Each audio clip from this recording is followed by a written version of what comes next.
The writing all across the window in the walls. Whether it was true or false, we shouldn't have got involved. Remember, we walked past the teacher, take the chalk and laugh. We wrote punishments. I will not talk in class. Now it's pistols punishing people for talking fast. And all these innocent bystanders is hauling ass. I hate to say I told y'all, but I told y'all things fall apart when it's in a too weak to hold y'all. I'm just collecting what you owed to my old John. You about to get swooped down on and stole on. Fools swear they wise. Wise men know they foolish. But we was headed for the web even before computers.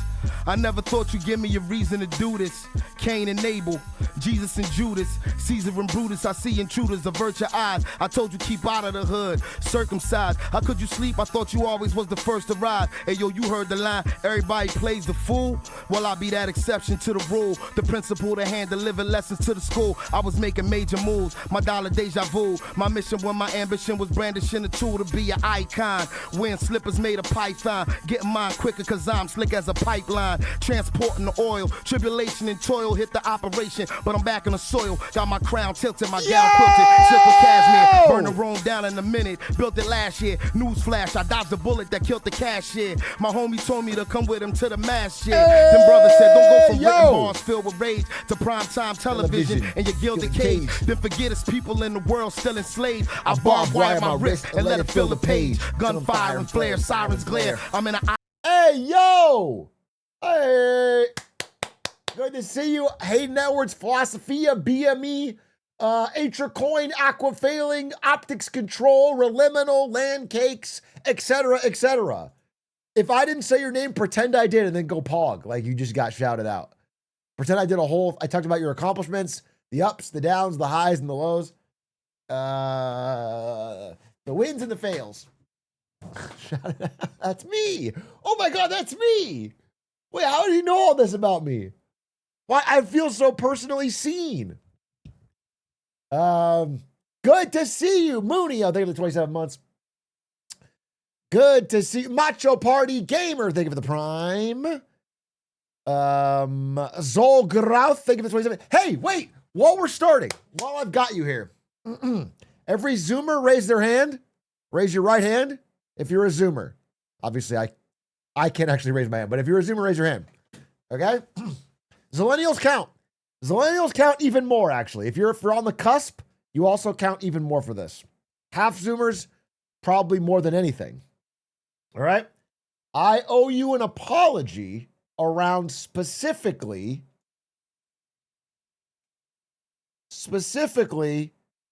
the movie. Pulling it up. The movie Interstellar. Okay? I've been an Interstellar shit talker for a long time. And I recently watched it. Recently, as in this morning. Like, I've already seen it before. I saw it when it came out, and I was like, eh. I watched it again. It was good. I still think the last third is kind of a big fall off, but like it's very cinematic. It's very the music and the visuals really are quite awesome.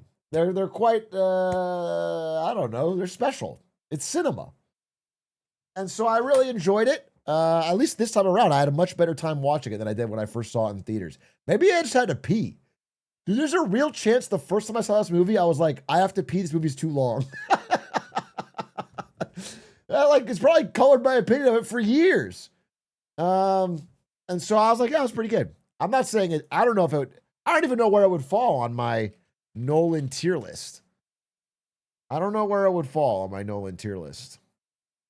Is this my, wow, does it already fill in? Or is this someone else's?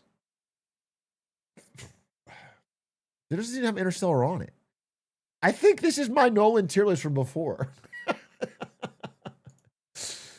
I think this is my Nolan tier list from before.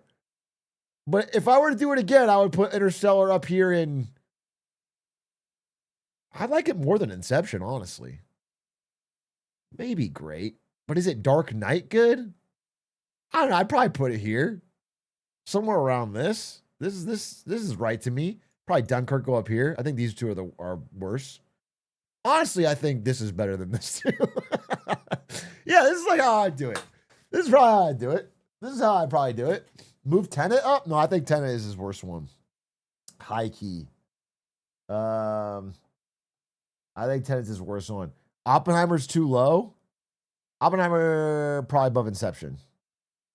I mean, you could do it like this if you want to be, if everyone wants to get their fucking cookies. If you want to be like, oh, I like this movie, it needs a cookie. Give it a cookie, Atrioc, please, I need a cookie. Then I can do it like this. But if I'm being real for real, I'd probably put it like this, okay?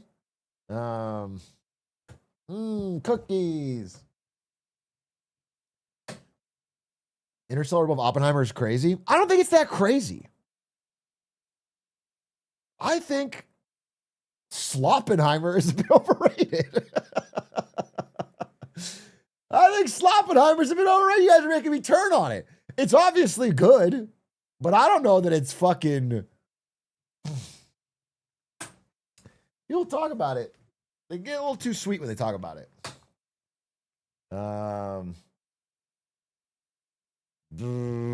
Insomnia underrated? I think it's rated appropriately.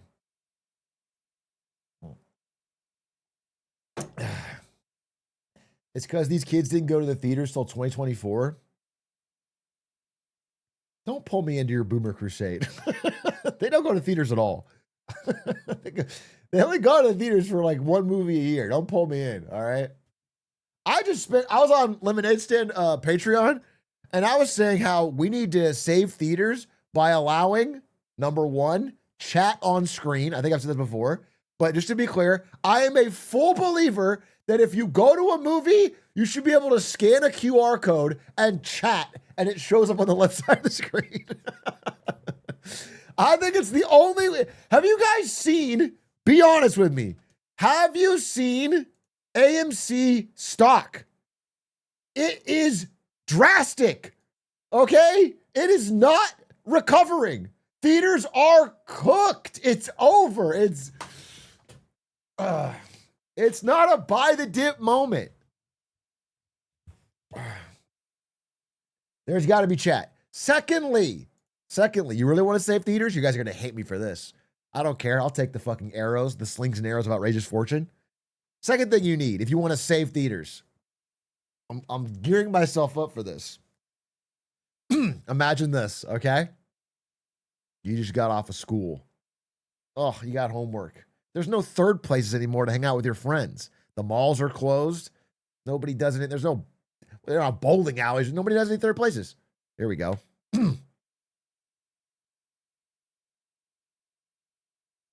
1.5 hours of TikTok shorts. And you can have your phone on. The lights aren't even dimmed.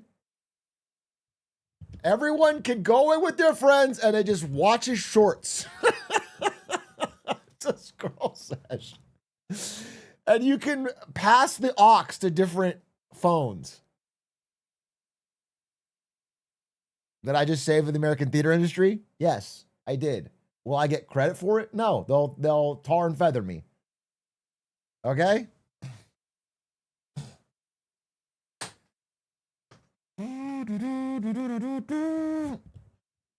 It all comes back to the Daily Scroll. The Daily Scroll is the best idea since the theory of relativity, I think. I think it's me and Einstein in the running for greatest idea of all time. An actual idea is to have theaters where you can come in and be loud and bullshit so you can hang out with your friends with the muse of watching a movie. Bro, you still gotta type indecipherable sentences. I know that we're moving to a post-linguistic society. I know with the advent of short-form video and emoji that we're gonna be beyond fucking typing sentences. They make all the money off food anyways. Nobody buys the food if they don't go. Wow.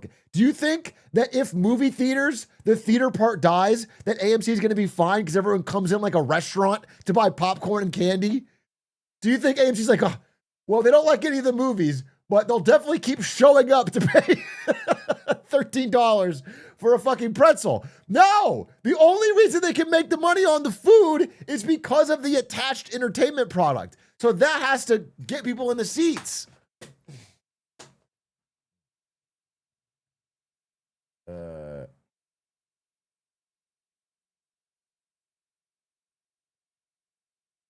That's how Quibi got made. Quibi's, dude, it's so funny because Quibi is essentially a bet by out-of-touch Hollywood executives that attention spans are rotting and that everyone's on their phones. But their problem was they were too out of touch to truly understand it. And so their bet was made in a really stupid way because they didn't recognize that when you use Quibi, you couldn't do anything else on your phone. So you're watching slop TV with full focus. And that was stupid. That was dumb. They didn't understand that the real way it would go is that you'd have your phone to distract yourself from the slop TV you're watching so you can kind of do both. Quibi could have worked if it didn't take over your full phone screen.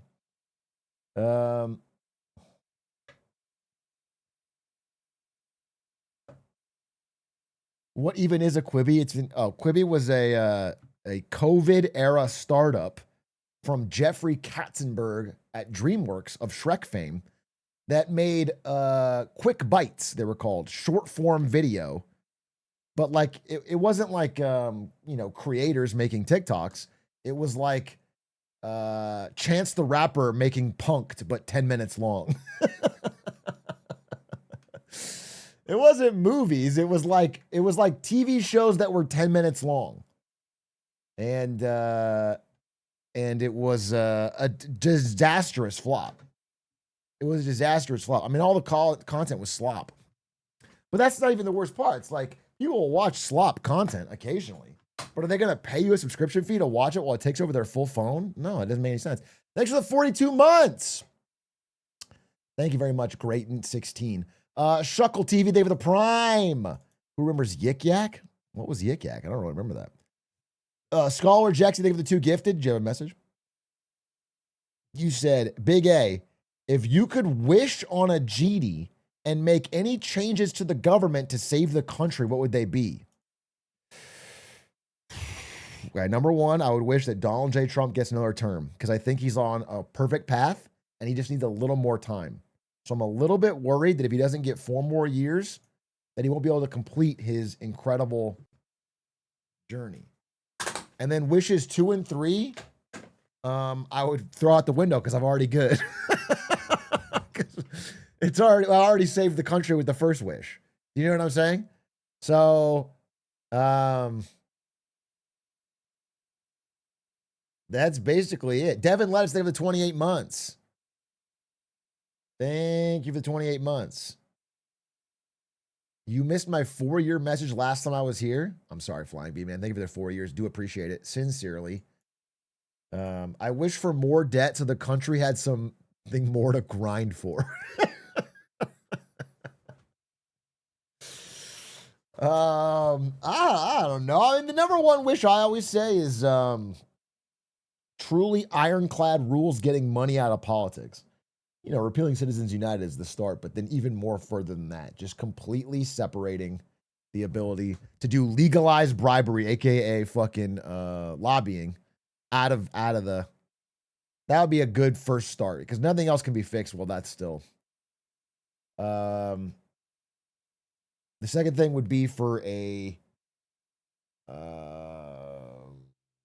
12-inch penis because my current one's too long.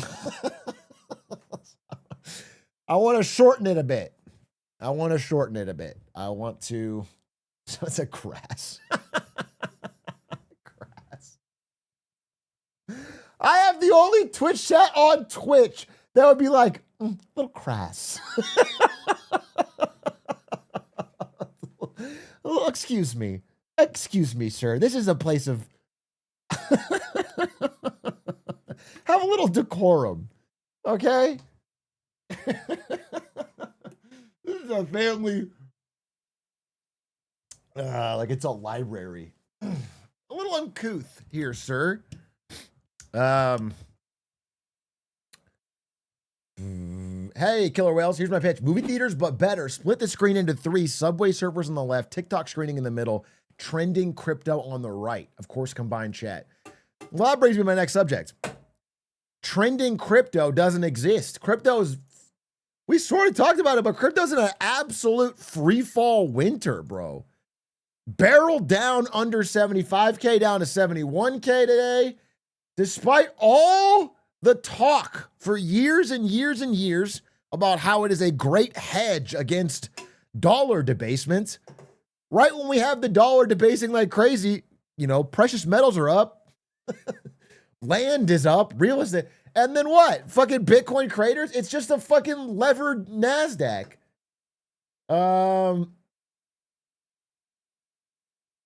And what's funny is people aren't even talking anymore. Like, even the crypto bros have just gone silent. There's not even the energy. There's not even the,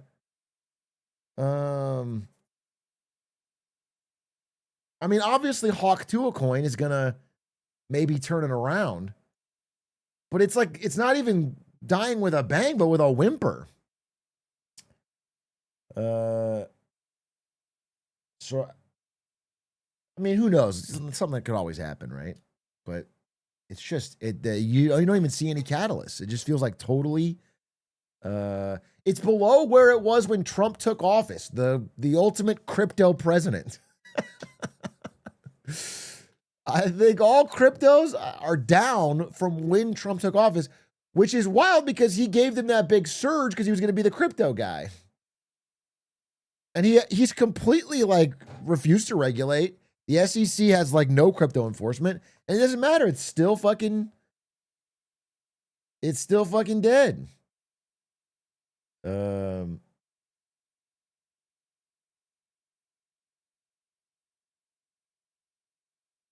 Do you think Melania coin will come back? I think if there's any safe bet in the crypto industry, it's Melania coin, because her star-studded movie is sweeping the nation and changing the hearts and minds of millions. So obviously Melania coin is, if it's more of a blue chip crypto, a safe one. You could bet the farm on it, invest for the future. Your family, your grandkids could be in Melania coin. That's a safe one. But I would be remiss about Ethereum.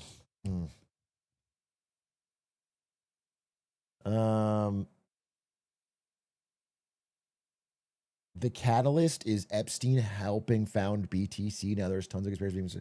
I promise you that's not the catalyst for this additional sell-off in crypto. It's a funny story, but that's not. It's big. There's people just fucking getting out of the entire ecosystem. It's not. It's not just this fucking.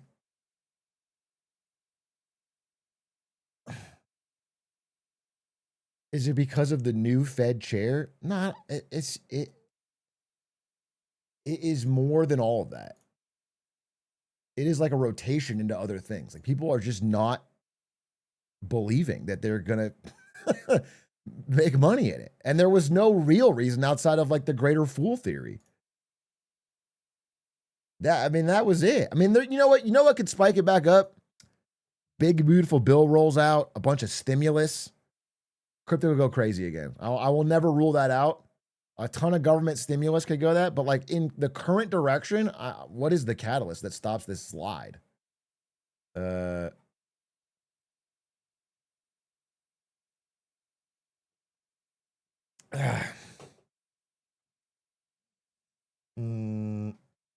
got into Bitcoin in 2018 and got out the year it follows the market. No point owning anymore. Yeah, it's just I think this was a big break in the theory, because the biggest rationale for it has been on dollar debasement, the US dollar's going to shit, and that's why we got to get in crypto. And then right as the US dollar actually has a significant moment of weakness, crypto does terribly. And it was just that people are panicking, getting out of it, and putting their money on other things. So, thank you. Thanks for the content, big bro. Thank you, Sayas, for the prime. Blake, 10125. They have the 29 months. You've seen the Georgia election stuff. The voting records or what? Was there an election? A special election? Or you just mean the insane voting rate? Yeah, I want to talk about the clear attempts to fuck with the upcoming midterm elections. We definitely talk about that.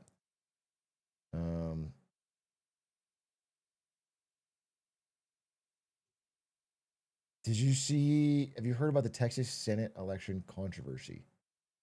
I got one like on my lemonade stand comment on my way up. Yeah, it's one like will take you there, brother. One like will take you there. First step to the top is getting your first like.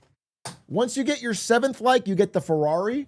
Once you get the 14th like, you're set for life, okay? That is how commenting works. So try to get the most controversial comment you can.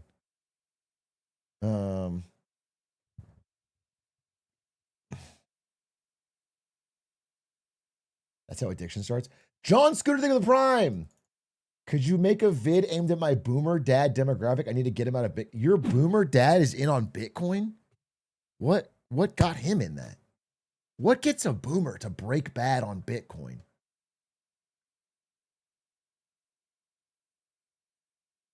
Is Alex Jones a Bitcoin guy?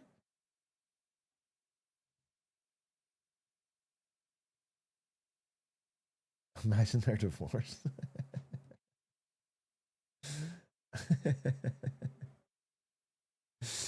Those balls just ain't doing it anymore. My dad mined in the basement for 4 years and ducked our electric bill. I guess depending on when he did it, he could have been pretty up. It just feels a little bit cooked. Let's see. What did I see about this?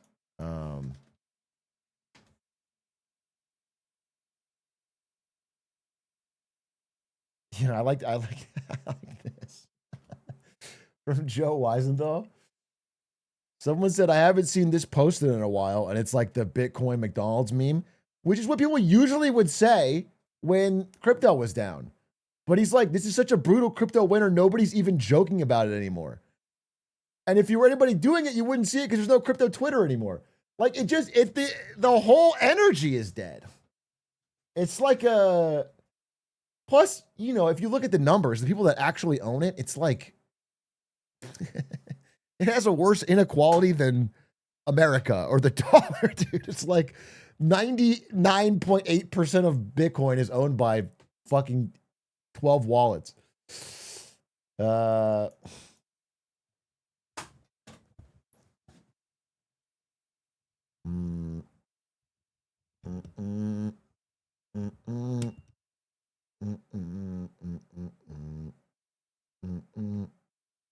Buckley's pants. Thank you for the 15 months. How's Argentina gonna handle this? I think you're thinking of a different place. You're thinking of El Salvador, which did go all in on Bitcoin. I have no idea how they're going to handle it. How much their treasury was in Bitcoin? El Salvador treasury Bitcoin.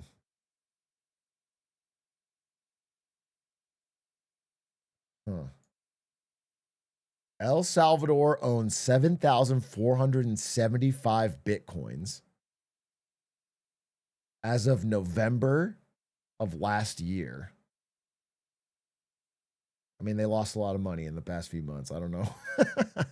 I don't know how much it is. I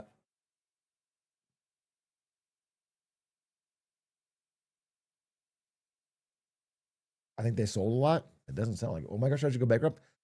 Dude, I saw. Wait, that's what I wanted to say. Wait. Where the fuck is the Sailor? So Michael Saylor of MicroStrategy. Gift. Dude, this is so funny. Volatility was a gift. So he's asked, like, hey man, MicroStrategy is now underwater on its Bitcoin holdings. You literally had 10 billion in profit, and then you kept buying at the top, and now that it's down, you're underwater and you owe money. And his answer is basically, yeah, but what if it went to 10 million? Then you'd be pretty foolish. Volatility was a gift to the faithful. It scares away the tourist. It scares away the lazy. It scares away the people that are already conventionally rich, that have all the money. If you're a 20-something or a 30-something and you're willing to do the work, if you're willing to spend 100 hours or 200 hours, if you have more time than money, then the volatility of Bitcoin is a gift to you. If you have more money than time and you're arrogant and egotistical and you just pick the obvious, then if the volatility goes away, you buy Bitcoin. If people in the rest of the world knew what I know and they understood and they agreed with me, Bitcoin would go to $10 million tomorrow. And if Bitcoin went to $10 million tomorrow, I want you to think about how you would feel and how your viewers would feel, because you would lose 20 years of stacking opportunity during which you get to buy at less than $10 million. So the difference between $10 million and 100,000, that's what you give up if the volatility goes away and people start to agree with you. Wow, that's powerful. Technically, though, I think it's worth considering that you might be wrong, and the difference could be between what they sell at now and zero. Like, just understand that you have a very, very, very vested interest. Your entire life actually is a vested interest in convincing people that it's a $10 million a coin situation. Additionally, I love, my favorite thing about crypto bros is when they say you gotta just do the work. You gotta do the work, bro. You don't get it. You haven't put in the 200 hours I have to say the same lines that I see everyone else saying right now. Once you put the hour in, once you get shooting in the gym, then you really understand. Then you understand that it's guaranteed.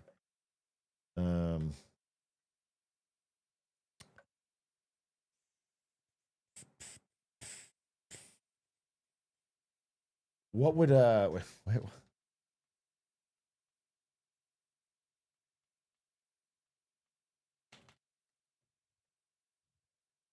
if Bitcoin was $10 million a coin, its total market cap would be $200 trillion. Oh, sick. Based. Well, hell yeah, bro. That sounds reasonable. Just worth more than every company on earth. That's fucking sick combined. That's awesome. I would look like a damn fool. I look like a damn fool. We're paying off the US debt tomorrow, dude. Let's go all in. Wait a minute, we can get out of this fucking debt. Hexavalent cover, thank you for the 35 months. Dirt Games, thank you for the 20 months. Haza, thank you for the 21 months. Witchy Nick, thank you for the prime. Matt Burke, thank you for the 43. CVS Sony, thank you for the 7 months.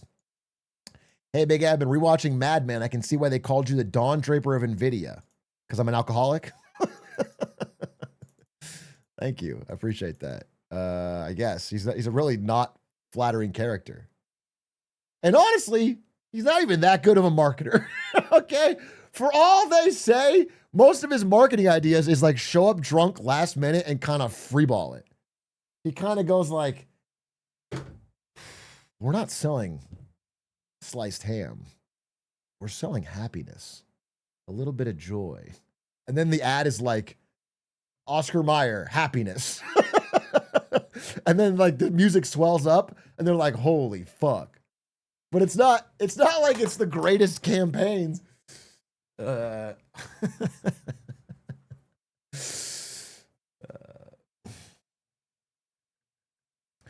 Coke ad was pretty good though. The one at the end, that's just a real ad that they stole and put in the show. It wasn't like the writers came up with that. He didn't come up with that in real life. It's just a famous Coke ad.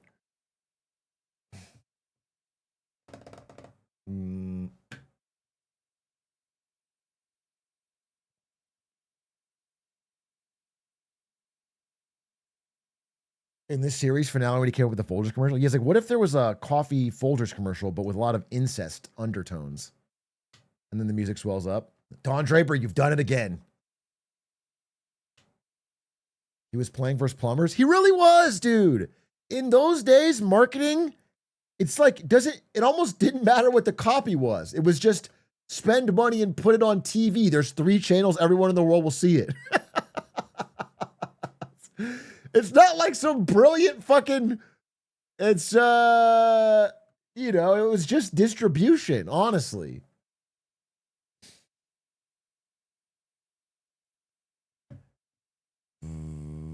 How does it feel that your alma mater leads the Big 12 in Epstein file mentions? ASU leads the Big 12 in Epstein file mentions? What do I even say to that? What do you mean Epstein file mentions? Do you think Epstein was like, hey, want to go to the island, Arizona State University? And then the university responded and said, yeah, what is, what does that mean? What are you talking about?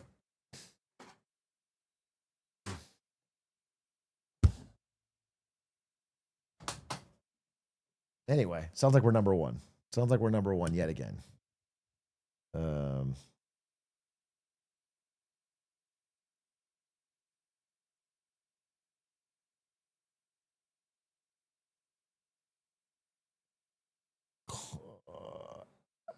you watching Kid Rock on Sunday or the woke halftime show? Is that real? Are they really doing a separate Kid Rock halftime show? I thought that was a joke.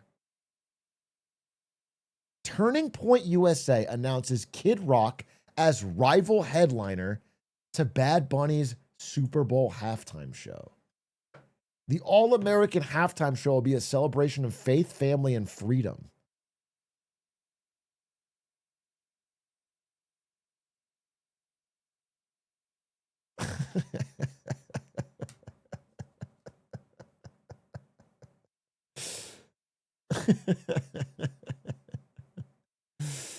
That's so fucking funny.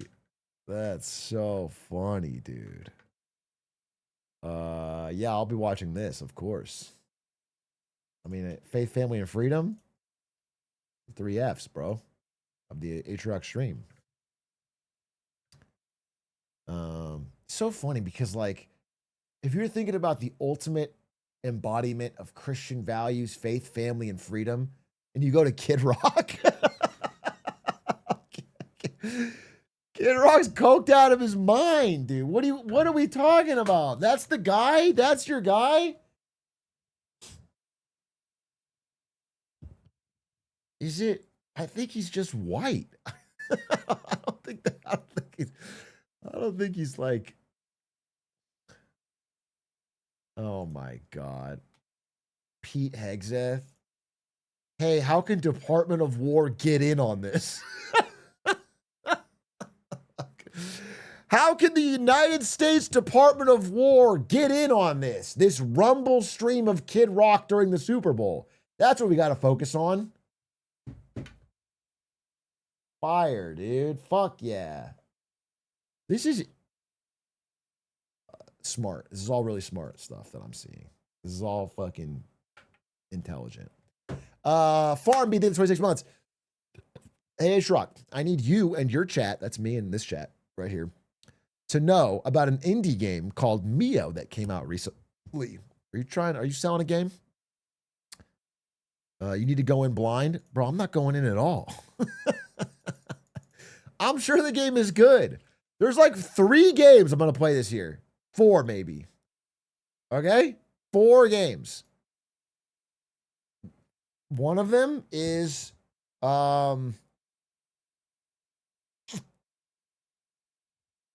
Slay Spire 2. Slay Spire 2. One of them is Resident Evil 9. One of them is Silksong DLC, and one of them is GTA 6. And maybe one more bonus one. But those are like the 4 or 5 that I'm like, oh, and then if there's a if Isto releases a game, but I don't think it's this year. Oh, James Bond 2. James Bond 2, that comes out. James Bond 2. GTA 6 is coming out this year. GTA 6 is coming out this year. I don't know how to tell you that. It is happening.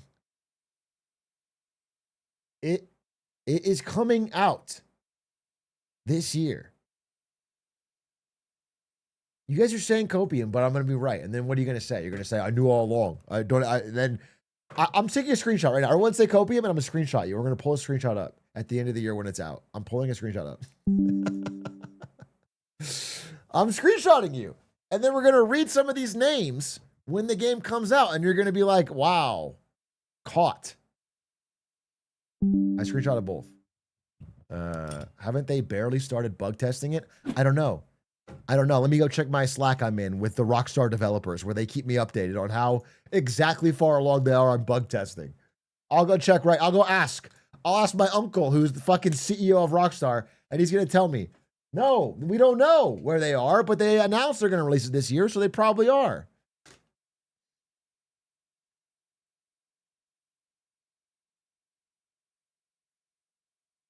Take-Two. How confident is Take-Two that GTA 6 releases this year? GTA 6 marketing will kick off this summer as Take-Two confidently reaffirms November release date. Okay? It's happening. It's coming out. Grok, is this true? Not if World War III starts. Why are you saying that like you're going to start World War III to keep me from being right about this inconsequential thing? Why are you saying that like you are going to kick off a world war so that I don't get to be right about GTA 6? Putin in chat, bro. COVID was just 2 weeks. I'm sorry. Is your argument here that other timelines for different things have been wrong sometime in the past, so therefore no timeline could ever be right? What kind of fucking logic is that? What does that mean?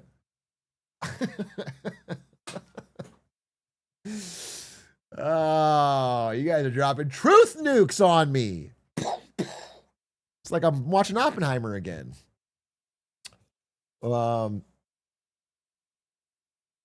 Here's the crazier prediction. GTA 6 will come out, but it'll just be okay. I sincerely think that the emotional reason behind these predictions is fear. I think people are afraid of letting themselves get their hopes up, and so they are constantly putting out. Yeah, it's like self-defense. It's self-defense. It's like I bet it's not even gonna be fun. I'm not even like it's not even gonna be fun. It's not gonna come out, and if it does, I'm not even. It's a hedge. It's an emotional hedge.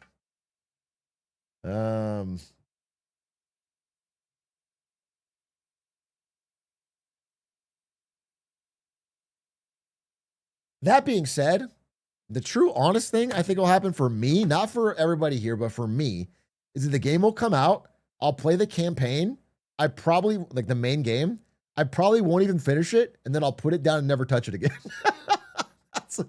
Like, that is the realistic outcome. Even if it's great, even if it's excellent, I'm going to play it for like a week, maybe, part-time.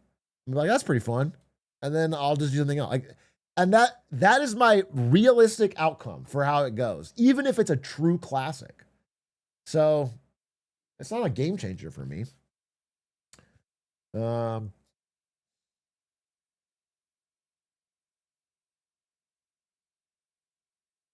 But maybe it'll be something special.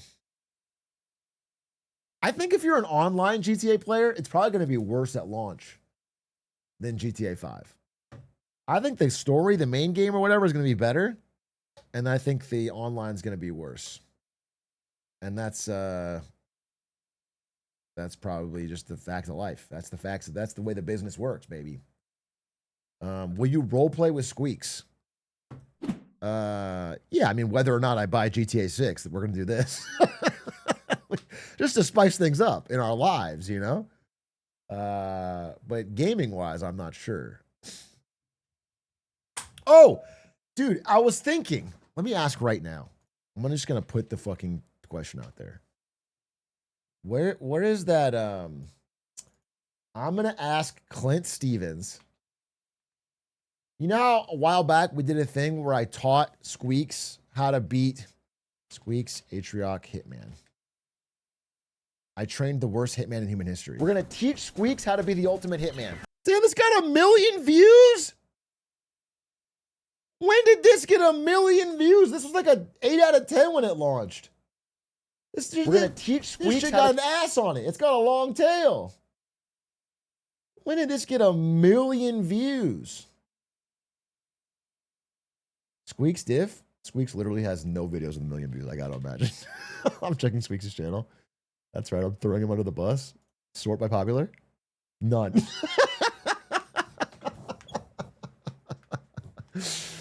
Okay. Wait, oh my God, it did take off. It took off starting. When is this?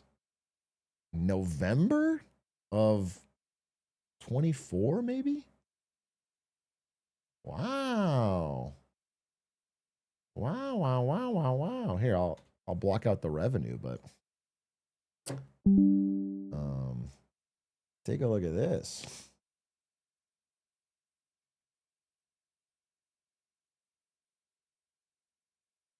What? Show me the money. Oh, I just I just fucked it. I just screwed it. Anyway, any hoot. Blocking the revenue so Squeaks can ask for a cut? Yeah, exactly. That's pretty big, dude. That took off. That's like still going. Anyway, I was gonna do that again with Clint. I was gonna ask if Clint wanted to do that. I think that'd be fun because apparently Clint is back and playing Hitman regularly. So let me ask old Clint Steven if he's interested. I can't do it with fucking Squeaks again. Don't ask. Squeaks has not played Hitman at all since. It will not even come remotely close to going well. Let me see.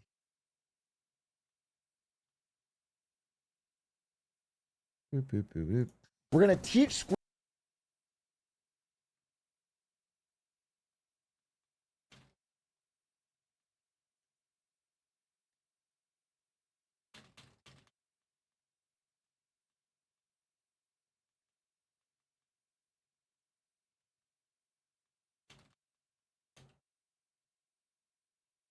Okay, I asked him. So we'll see how that goes. But, you know what? Here's a funny joke. I just realized. I think our two stories there are kind of connected. I was like, why is Clint back? And then I realized that there's a giant crypto market downturn. Are they connected? I don't know. That's something we got to figure out ourselves. Aiko Sean, thank you for the 38 months. Thank you for the 38 months. Appreciate that. What is this? Peak Entertainment? Machining, the most complicated part ever. This is for different people than me.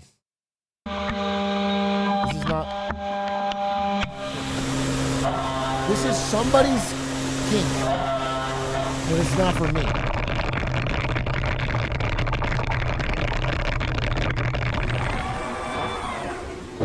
I feel like Tylenol is involved. But yeah, I'm not hella interested. Okay, wait, we got something to talk about today. A lot of things are going on in the world. I mean, we could talk about, I want something a little less depressing for a second, dude. I actually think the stuff that is being said around elections is horrifying and makes me angry. But maybe I'll do a presentation on it, but maybe not right this fucking minute. Oh, actually, the same thing. This also makes me angry, but it'll at least be It'll be done in a way that is getting closer to the fiery hands of justice. I want to watch the CoffeeZilla new Voidzilla Epstein file video, right? He's got a bunch of new shit.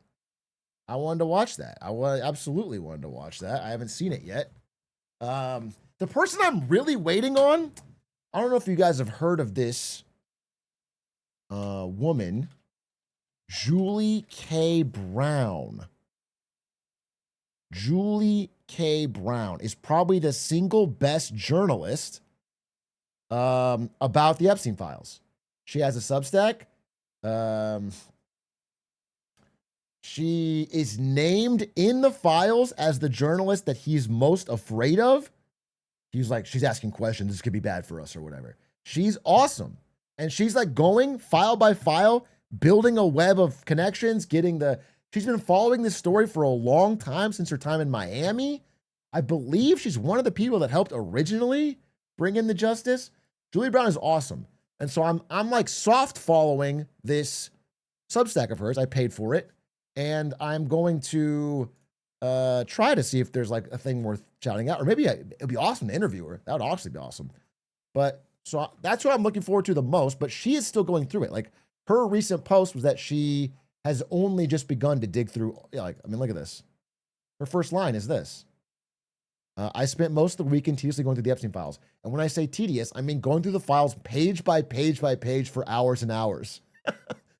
And while she's downloading them, they're like being taken down off the website. The Justice Department is pulling files back. Some of them are getting live removed after already having gone up, which is fucking weird. So, anyway, massive respect to her. But in the meantime, I think some of the major bits of the story are getting covered by CoffeeZilla quite well on his Voidzilla channel. So I was hoping to watch this. It gets worse from here. We're going back into the 3 million documents. So far, we mostly covered how billionaires lied about their relationship with Epstein and or got blackmailed in the drafts, eventually killing their marriage. We talked about Howard Lutnick, how he lied about meeting Epstein, although he Did you see I've not seen this video, so pardon me if anything sounds pre-watched. Cut me off if I'm going too far. But did you see there was an interview with Bill Gates' wife recently, like in the past few days, where they ask her about these revelations in the files? Yeah. And to me, watching her talk, she doesn't outright confirm anything, but the way she says it, the resignation in her voice, it's like she fully believes that, that Bill Gates is, do you know what I'm saying? It's like, and she's pretty fucking close to him and was married to him at this time. So based on the way she said it is like, that actually was so damning for me because, it's tough. It's just tough. It's tough to know 100%. You don't get a fucking video. You don't get a picture, but that to me is like guilty. That really has flipped my switch over to being like, if his wife of that many years is like lockstep that he has some shadiness with Epstein,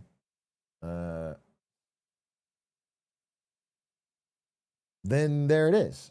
That's telling. That's like, still denies this. And we also talked about some horrible accusations against Trump and Bill Clinton, although we were clear that they are unverified. Now, some people have responded to the release, like Elon Musk, saying that no one fought harder for the full release of the Epstein files than I did. Ironically, he claims that he knew that the playbook of the far left propagandists and legacy media is admit nothing, deny everything, and making counter accusations, saying he had never set foot on Epstein's creepy island or attended parties. Yeah, he's probably going to say this right now, but that is exactly what Elon Musk is doing all day, every minute since the release of the files.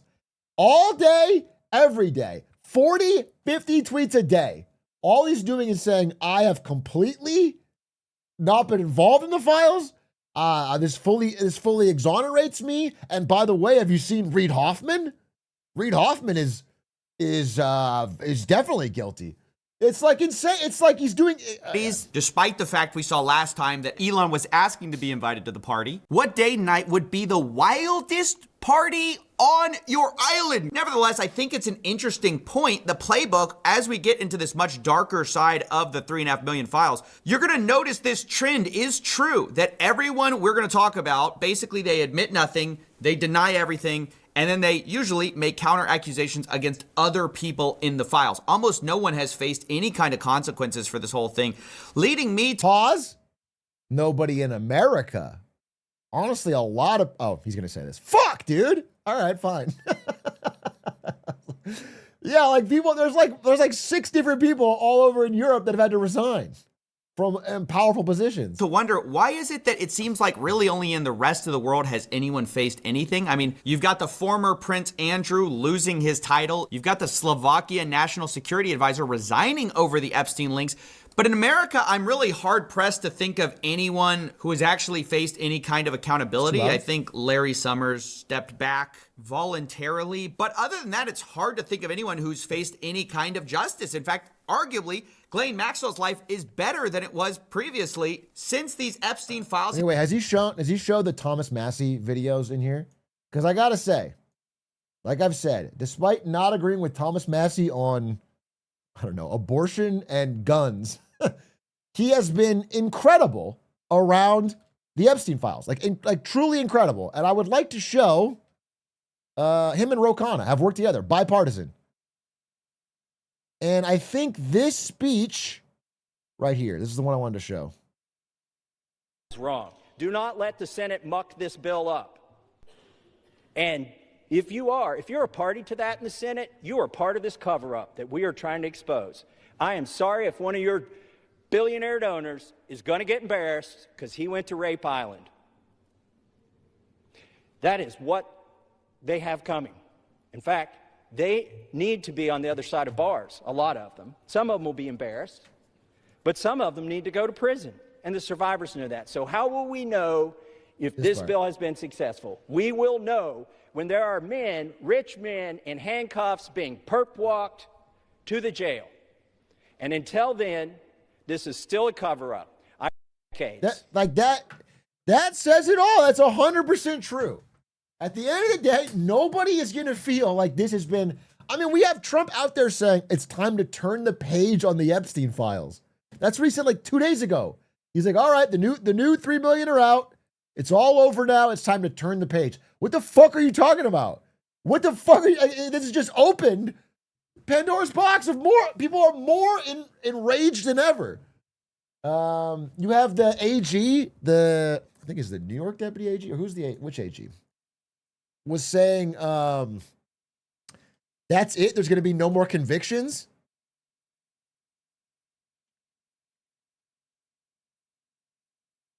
Yeah, Deputy AG Todd Blanche. Where is his statement?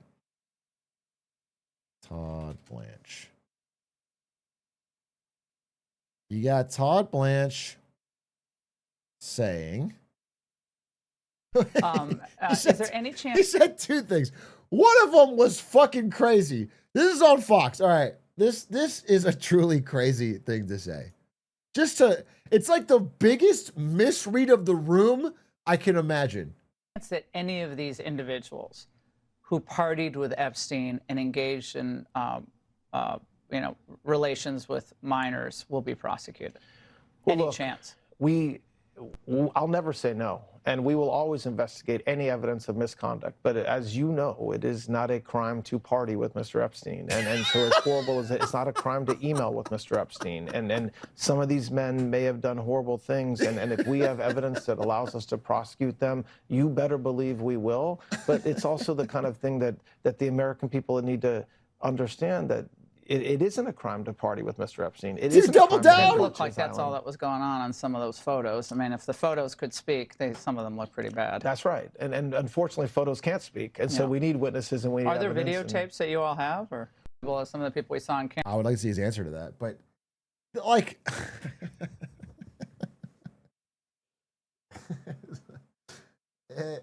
it's just such a misread of the situation. American people are not trying to hang somebody who may have been at a fucking party somewhere that Epstein happened to be at. They are talking specifically about the depraved child sex parties on his island that you have a lot of evidence leading towards, that you are saying there's going to be no further investigations or convictions around. It's like a deliberate misread. It's so fucked.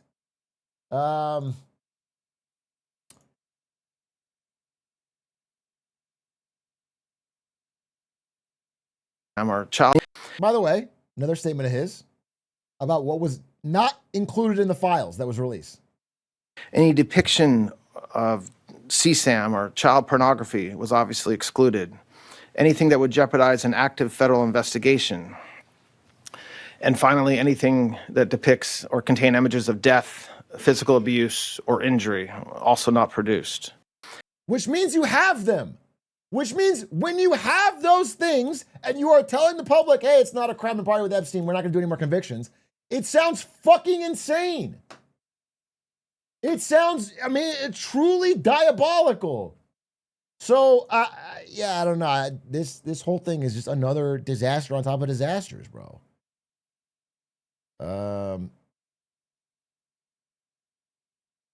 Georgia to earlier this week. So anyway, back to the video. Let's watch. I'm sure Coffee's will have some of this in there too.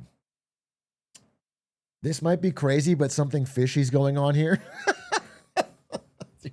All I can do is laugh. Yeah, I mean, I don't know. It's such an insult, bro. It's such a fucking. It's such an insult. So anyway, shout out to Rokana and Thomas Massey. They have been like, they're the reason. Those two are the reason that we have these files we have now. Their tireless push to round up votes that got this thing passed, that got Trump to have to sign it, that got us to get some things out. I mean, they did a fucking incredible job. It is like a heroic thing to do. And it's pretty fucked that there is a whole ton of money combined with Trump tweeting nonstop to try and get Massey out of his seat.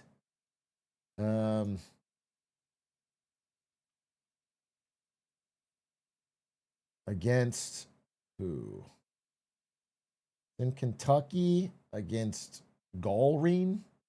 I gotta see some of the ads. Anyway, let's see. Have dropped. And what's crazy about this is that we know that the government story is false. Remember, the FBI documents showed they had 10 co-conspirators they were investigating. We also got an old draft of an indictment where they had several co-defendants with Epstein. Now, of course, we know these were never ultimately charged. This was back in 2005, but just imagine all the way back in 2005, where these charges are from, we already had evidence that Epstein was not working alone, and of course he's not. But now we're gonna talk a little bit about how the scheme operated. Now, to be clear, we're gonna talk in a second about the laundering of Epstein's reputation, the people who protected him this whole time.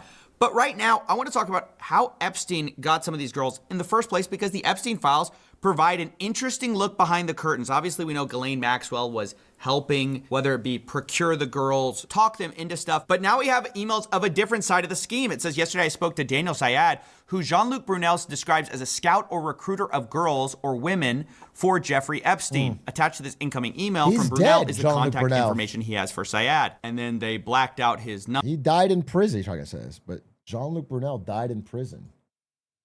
Suspiciously. Interesting. Number and email. But digging into Jeffrey's emails with Daniel shows that he was constantly sending him links to girls. It shows Jeffrey Epstein paying Daniel 3,000 euros, which, to be clear, was the amount that was agreed to by Jean-Luc Brunel. Quote, Dominique, we will pay him 3,000 euros each month for scouting for a 6-month period. On all models we will get him, we will pay him 5% commission on their earnings. Imagine it's like baseball or it's like basketball. You're scouting for, I hate to use the word talent, but that's really what this guy was doing. He was going around the globe trying to find people for Jeffrey Epstein and Jean-Luc Brunel. According to one lawsuit, Epstein trafficked a Jane Doe to Jean-Luc Brunel many times. It describes their operation as this. Many of the girls came from poor countries or impoverished backgrounds. He lured them in with a promise of making good money. Quote, Brunel has been a model scout for various modeling agencies for many years, and he was apparently able to get U.S. passports for young girls to work as models, eventually, of course, being sent it's to disgusting, Jeffrey man. Epstein. Now, it should be noted that Jean-Luc Brunel himself died in prison by hanging, and that's while he was being accused of horrible crimes related to trafficking and minors. Convenient. So this guy is not a good guy. He was part of the op, along with Daniel Syed, who was also scouting on behalf of Epstein and Jean-Luc Brunel. They had their agreement. Here's a sample of how this would work. Jeffrey Epstein asked him to take a full body shot of someone. Daniel Syed says, now she is really skinny, I will do Polaroid. Jeffrey Epstein asks for a copy of her passport and then asks, how many tickets do you want for Woody, meaning Woody Allen? He says 2. Okay, thank you. Christ. Full body if possible. And then Jeffrey Epstein says, doesn't look too happy. Comments on her body, and then he says she is very sweet. I'll skip a few of the sordid details here. They comment about her body extensively, and then Jeffrey Epstein says, I sent a request. Does she want to come out to Paris on Sunday? This is so strange because I distinctly remember Kash Patel saying there were no co-conspirators, that he sort of managed this shit by himself. And he wouldn't lie about it. Kash Patel's like a really trustworthy guy. So I'm just trying to understand how.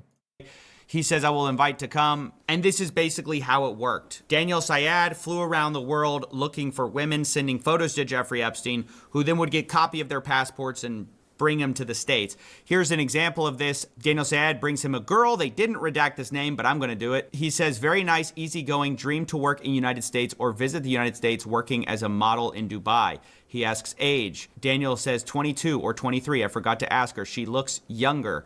I have her number if you want to call her. She was going to send this evening. And this happens over and over. At one point, he talks about a Thai actress. Jeffrey Epstein says he can see her on Wednesday, and then he complains that she wants to meet in a restaurant. I don't do that in New York, and then says she didn't even respond. Not nice. The point is, a lot of these girls were looking to come to the United States for one reason or another, for some kind of dream. They would ask for passports or visas, and then ultimately get sent here by this network of people who would later be accused of trafficking or other abuses. Now, to be clear, there have not been charges against Daniel Syed, and the government, remember, says they have no evidence to go even predicate an investigation against uncharged third parties. So it's a little bit bizarre to be reading about this scouting operation for Jeffrey Epstein, the way he recruited girls, and then be told, yeah, nothing to see here. Yeah, one of the scouts was like this, like, who himself in jail. But no, there's no one else here, even though there's definitely guys floating around. Even though we literally have redacted defendants in our old draft of an indictment. We have nothing to do. We can't possibly imagine doing anything. And that brings me to one of the frustrating parts of these whole files is the redactions. I mean, I know I've been over this, but it's a different thing. In the past, the files were sort of overly redacted to protect people. The problem this time is not only are a lot of people still being protected, like literally the names of the people they were going to charge, you couldn't argue those are victims, but the work was just done so sloppy that oftentimes you'll find that the DOJ has uploaded 2 documents that are functionally identical, and they redacted one but not the other, letting you see what's ultimately behind the mask, which is dumb because sometimes the thing they're redacting is Jeffrey Epstein's name. Or other times it's somebody who clearly is not a victim because then... Dude, redacting Jeffrey Epstein in the Jeffrey Epstein files is very funny. It's just cosmically funny. Got to make sure that... you see the non-redacted copy and you're like, yeah, that's Jeffrey Epstein's good name. Clearly not a victim. So it's a little strange what they seem to have done here. Let me give you a for instance. So we have this message from somebody whose name is blacked out, and we see participants, and then we see Jeffrey Epstein is involved, right?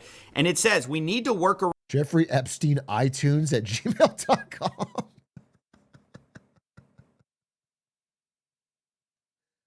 Holy fuck, dude.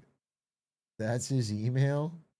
Around your 38. We need to push back on the lies, then crush the pedo trafficking narrative, then rebuild your image as a philanthropist. Now, I want to know who's doing that. Who's trying to rebuild Jeffrey Epstein's image, right? Well, we go ahead, we scroll down, and we see that Jeffrey Epstein sends something. He says, in any bar where drinking age is 18, and you see the participant is once again blacked out. But underneath it, in a separate file, we see Steve Bannon, a famous political figure, is in here, and he's saying the same thing. He says, first, we need to push back on the lies, then crush the trafficking narrative, then rebuild your image as a philanthropist. Guys, why did you censor out his name? Or like, why was that censored at all? I don't understand. And I certainly don't understand why Jeffrey Epstein's name in this one is censored. So Jeffrey's not censored in this one, but Bannon is. And then Bannon's not censored in this one, and Epstein is. And sometimes this creates the bizarre impression that they are censoring for victim names or for some like kind of victim status or for some reason. And then you see the other file and you're like, why did you do this? It's just very poorly done throughout. That's just something I wanted to comment on. Honestly, I thank God that it was poorly done. Every aspect of this has been so poorly done that it's allowed people online to get more of the story. It is actually incredibly convenient and lucky that millions of files had to be released on short notice, and they could only redact so much, and they had to get, overtime people to come in to try to do it, and because it is allowing the anger to build on the story. Is not only did they once again not fully redact things because they were sloppy, but also like victims' names got stuck in this. Like girls' names appear sometimes, and like I'm not sure, are they supposed to be redacted? Because they're redacted over here, they're not over here. I can kind of figure out who it is. It's just kind of a mess. I needed to point that out. Other times we have things like this, like Brock Pierce, a co-founder of Tether, also known as the biggest stable coin in the world. He sent a message to Jeffrey Epstein with the subject line Anastasia, and then it's just a bunch of redacted stuff with a few untitled JPEGs in here. And so, you're thinking to yourself, what is this? Is he sending some illicit media? Like, what is this? Well, then we have this page where it wasn't redacted. I put that little dark square that I didn't know if this should have been redacted or not. But it's like a bunch of JPEGs. Now, does that contain victims? Is Brock Pierce sending photos of victims? I don't know because of the way the government did this. But underneath, it says, the Ukraine is now my favorite country, smiley face, Brock Pierce, with the subject line Anastasia. So someone, what is it called? Gmail or whatever? People seen this? Yeah, somebody made this, but it's not updated with all the new files yet. They made this where you can just literally scroll through Jeffrey Epstein's emails like it's a Gmail account. It's actually awesome. Whatever tech person did this, it's a great way to make this shit understandable and discoverable for regular people. You can even search. I searched Elon earlier to check it out. But one thing I noticed when I was reading through some of these today to try and get a better idea is how often they use fucking smiley faces. The amount of fucking smiley faces is crazy. This kind of smiley face. It's like very creepy. It's not a normal thing in emails for fucking people in their 50s to be sitting around. It's all over. All right, I'll go back.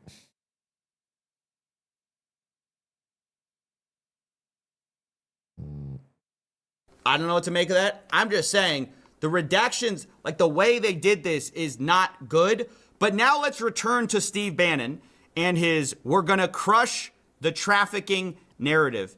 Because this guy, oh boy, has been revealed in the files to being like Jeffrey's right-hand PR man. I mean, this guy was filming basically a documentary about Jeffrey Epstein in order to rehabilitate his image. And some of it has actually leaked to the public. It's been interesting to watch how that's been received. But the funny thing is that originally Jeffrey Epstein's plan was to just do a YouTube video, like an apology. Okay, so I saw a bit of this documentary. I did see a bit of this documentary, the Steve Bannon. I just realized what that's for. I saw a clip of Steve Bannon interviewing Jeffrey Epstein in an attempt to rehabilitate him. None of this is cosmic. This is cosmically funny, not literally funny. But there's a part of it where Jeffrey Epstein starts talking about the benefits of MMT, modern monetary theory. And I just want to say, next time some fucking modern monetary theory guy gets in my fucking chat, I'm going to link you Jeffrey Epstein's hardcore defense. Okay? That's what you can take that. Okay, you can run with that. That'll be your guy. And I'm happy to let that run. It was a small part of the thing, but it cracked me up. Like a old school 2016, turn on the camera for authenticity and saying, he says, do you think I can do my own video interview and upload it to YouTube? No sandbagging, interview format, or like a diary piece. Steve Bannon says, if you do an interview, it can't be like Johnny does a YouTube. It has to be amazingly professional and perfectly cut. Then Jeffrey Epstein responds, Woody, we assume Woody Allen, because they were close, said he would help. I'm sorry, but the Jeffrey Epstein I'm not a pedophile apology video edited by Woody Allen was their big plan? That was the big comeback plan? The opening fucking title card would make everyone bust out laughing. I'm an innocent man, the Jeffrey Epstein story, edited by Woody Allen. What the fuck? God, these guys are such fucking clowns. Edit. Not sure how to stage, what points to make, but better than trying to do an interview that I have no experience doing. Goal is to humanize the monster. Humanize. Anything written carries little weight, to which Steve Bannon replies, yes. Jeffrey Epstein, should it be an interview format, interviewed by me? They start talking about, like, how do we do this? Humor, apology, how did I get rich? Question mark, topics. Their brainstorming, how do we trick the public into seeing me as more than a monster? Now, funny enough, right before this, Jeffrey Epstein asks about a dinner with Woody, and then he says, or too many pedos in one place. And you gotta love the self-awareness there. Now, dude, I don't know what he meant by that, to be clear. I'm not making that accusation against Woody Allen. We'll talk about him in a That should have been the name of the documentary, bro. Too many pedos in one place. The Jeffrey Epstein story. A second. That's Jeffrey Epstein saying that. I think what's interesting to point out, though, is how all these rich and powerful people are circling the wagons to try to protect Jeffrey Epstein's reputation, right? This is a guy who at this point has been known for years to have pled guilty to these 2008 charges. This was an open secret. And so Steve Bannon goes along though anyways, and he films this documentary. Now what's interesting is he starts talking about the documentary and he starts saying, I'm watching our second hour now. Guys were blown away. I didn't think it was as strong at the time, but I was wrong. Need huge part about threat of AI versus reality, threat of climate change. And this is where the notes start going back and forth of how can we get you to think of other things? So part of the conceit of this big... It's funny because I disagree with Bannon's assessment. I haven't watched the full thing, but I was skipping around it. I think Jeffrey Epstein's right where he said this. I was a little all over the place. It really just sounded like he was rambling. In fact, if you watch it, it sounds like... I'm talking about this interview. Epstein-Bannon interview. It's like a 2-hour interview. I'm not gonna watch it, but do you think you're I can't find the YouTube video. Anyway, the takeaway that I got from it is that he was just trying to say things that sounded smart. It's like literally if you just here it is. Okay, here it is. He's like just jumping around and saying like of derivatives. It was really but it's like it's really buzzwordy, and when you actually like it actually made me I never thought Jeffrey Epstein was fucking Einstein, but I actually came away thinking he was actually kind of dumb. Like I actually got the sense he's more of a con man. I thought he was like he kind of knew his shit when it came to finance, but actually he doesn't really. Like he starts talking about fractional reserve banking, which I do know about, and his take on it is like so surface level, and he throws it in like in the middle of a topic that was unrelated. Like he's just trying to say something that he knows the buzzword for, and it's like fractional reserve banking. But so honestly, it was an interesting takeaway that he's really more of a con man than I thought.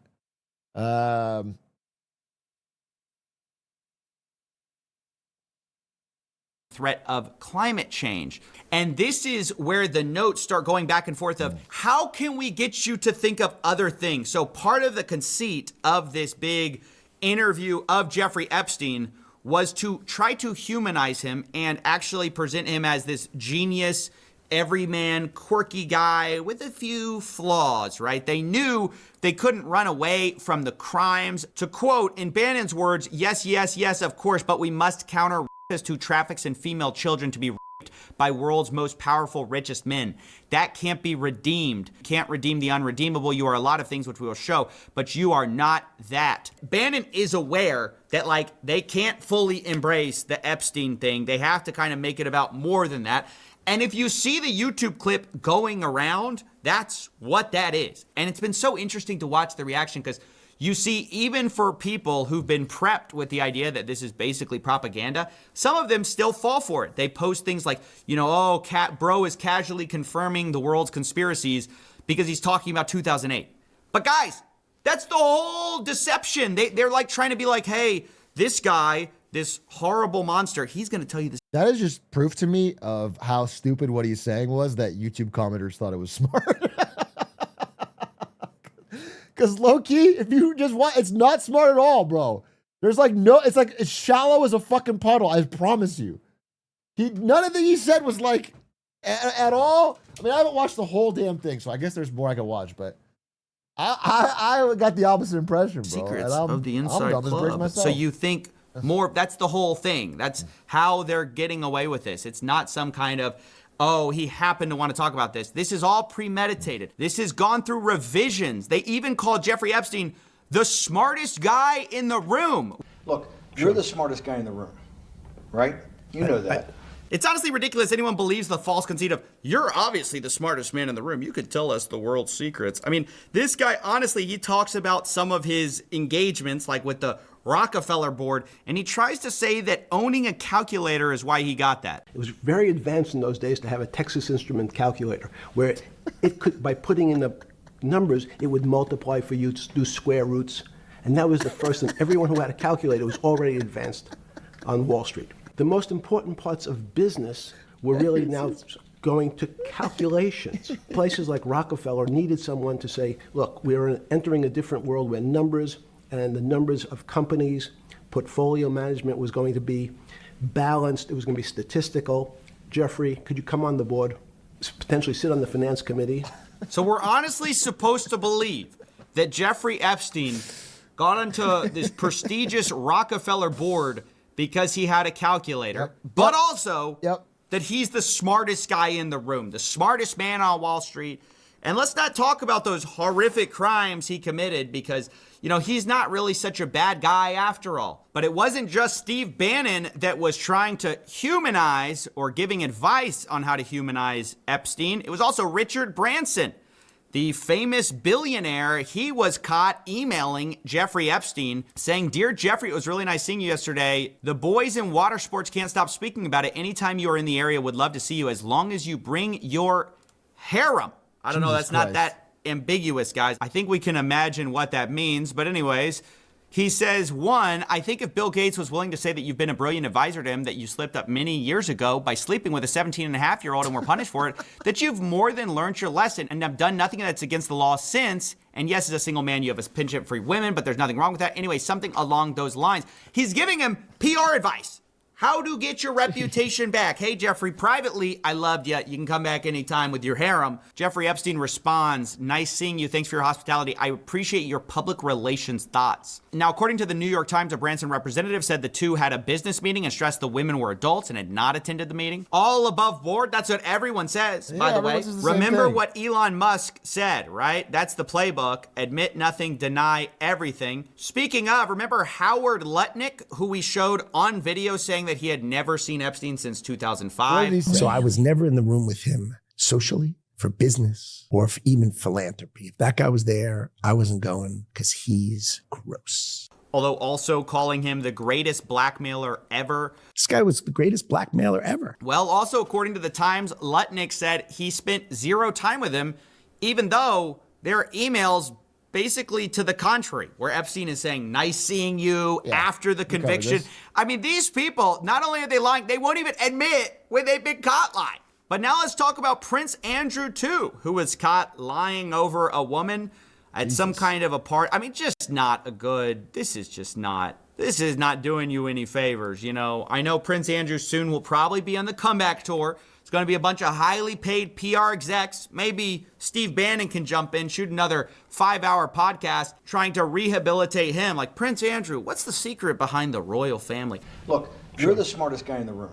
But again, has he admitted anything? Has he denied everything? Now, we should also probably talk about Noam Chomsky as well, the guy behind the book Manufacturing Consent, which in hindsight, maybe we should have suspected something. But either way, he also sends some reputational advice to his buddy Jeffrey Epstein. He says, I watched the horrible way you've been treated by the press and public. It's painful to say, but I think the best way to proceed is to ignore it. When the vultures dearly want is a public response, which then provides a public opening. In general, I think it's best not to react unless directly questioned, particularly in the current mood. That's the best advice I can think of. Noam. Now, he sends that to Matthew Hiltzik of Hiltzik Strategies, who is a also famous PR guy, I guess, trying to help Epstein, I assume, who responds, I think that is wise. Now, later talking with Bannon, Epstein loops in Hiltzik again. He says, Matt Hiltzik thought your idea was epic. Hypocrisy of the liberal left.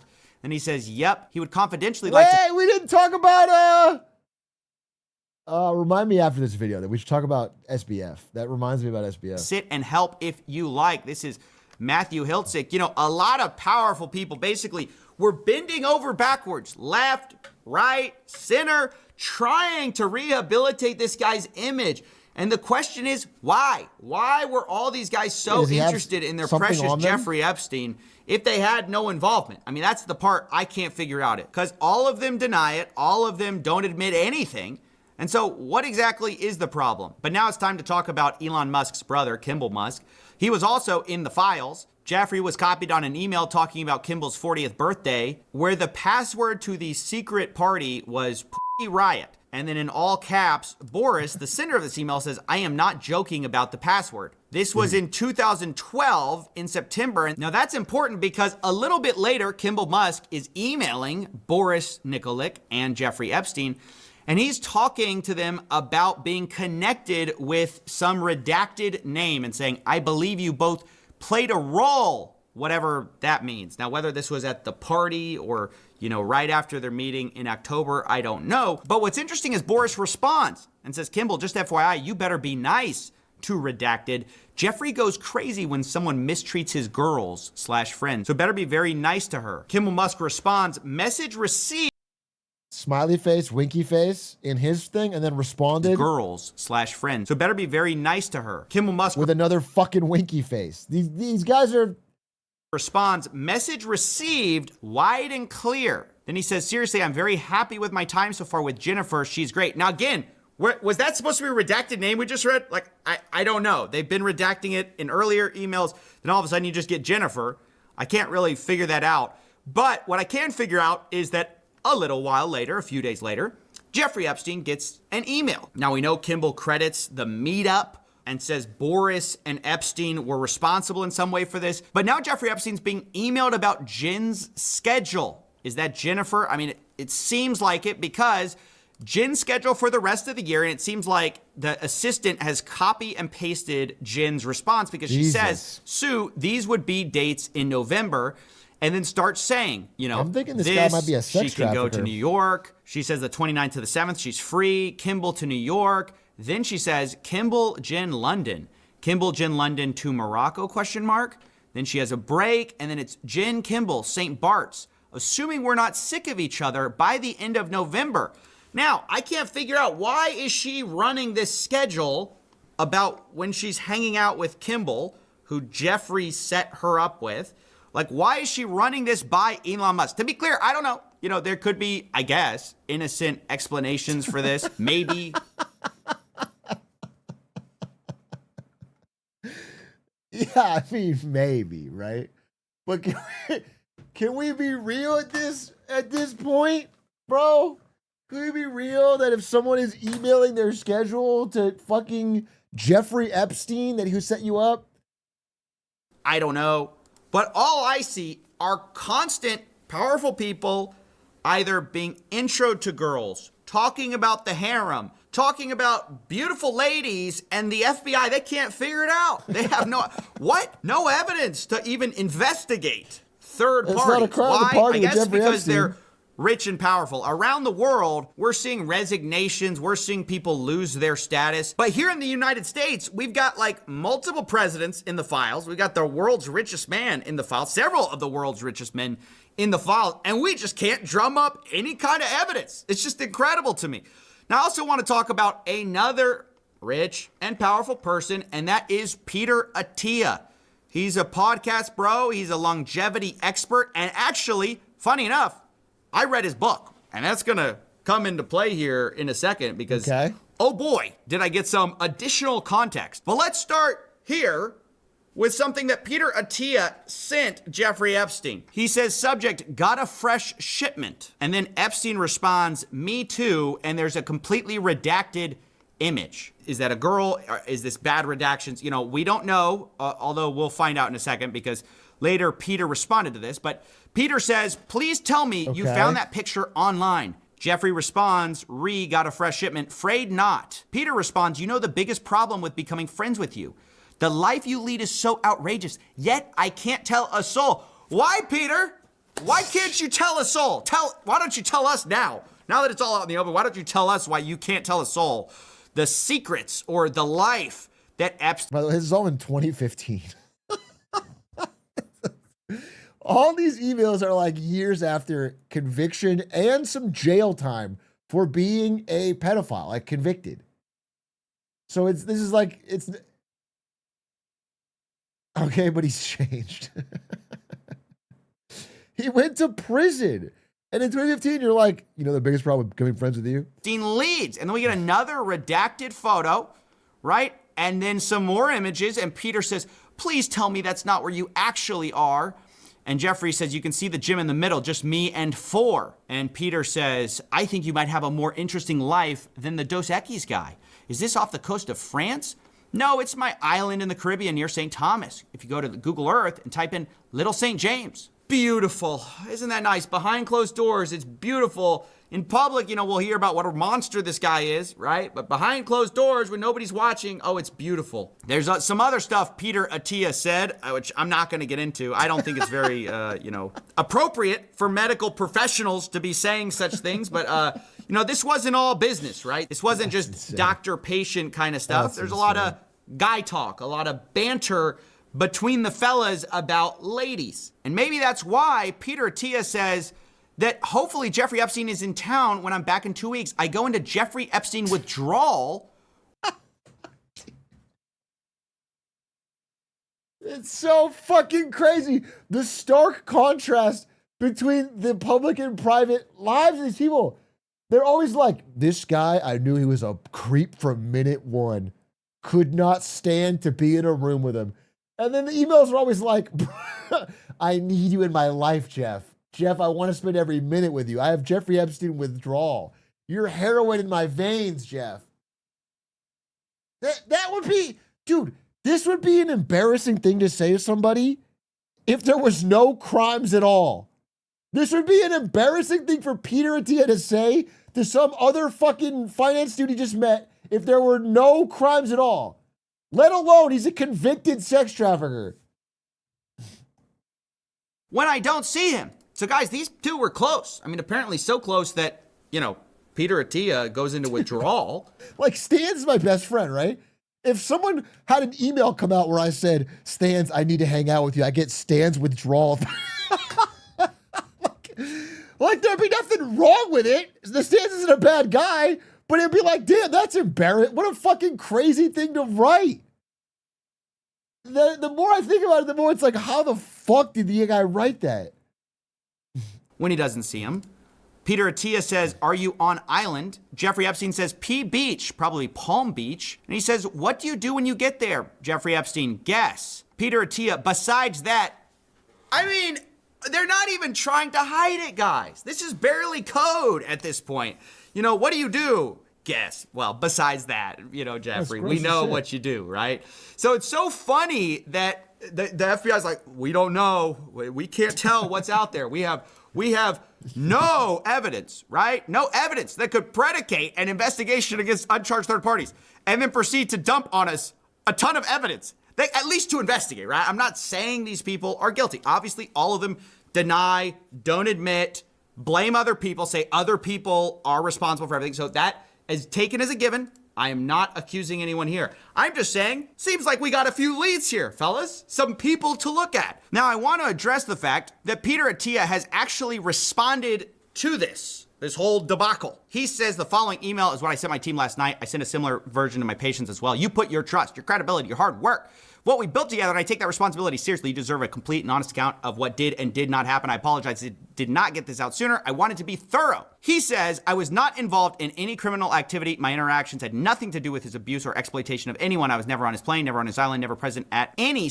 parties. That said, I apologize and regret putting myself in a position where emails, some of them embarrassing, tasteless, and indefensible, are now public. So it's this apology. He addresses some of the things, and he says that some of it's just banter, right? Like I said, it's just guy talk, whatever that means. He claims that his got a fresh shipment was in reference to a photograph of bottles of metformin, and then Jeffrey responded with a photograph of an adult woman. I responded with crude, tasteless banter. He says one line in that exchange about his life being outrageous and me not being able to tell anyone is being interpreted as awareness of wrongdoing. That's not how I meant it at all. What I was referring to poorly and flippantly was the discretion commanded by those socials and professional circles. The idea you don't talk shit, about bro. who you meet. I don't know, Peter. This seems like revisionist history a little bit. I mean, personally, to me, as I'm viewing this, Did he respond to the part where he said, just from the outsider perspective. Now, I'm Peter addicted says to you? he did ask Jeffrey about his 2008 conviction, because all this happened afterwards, right?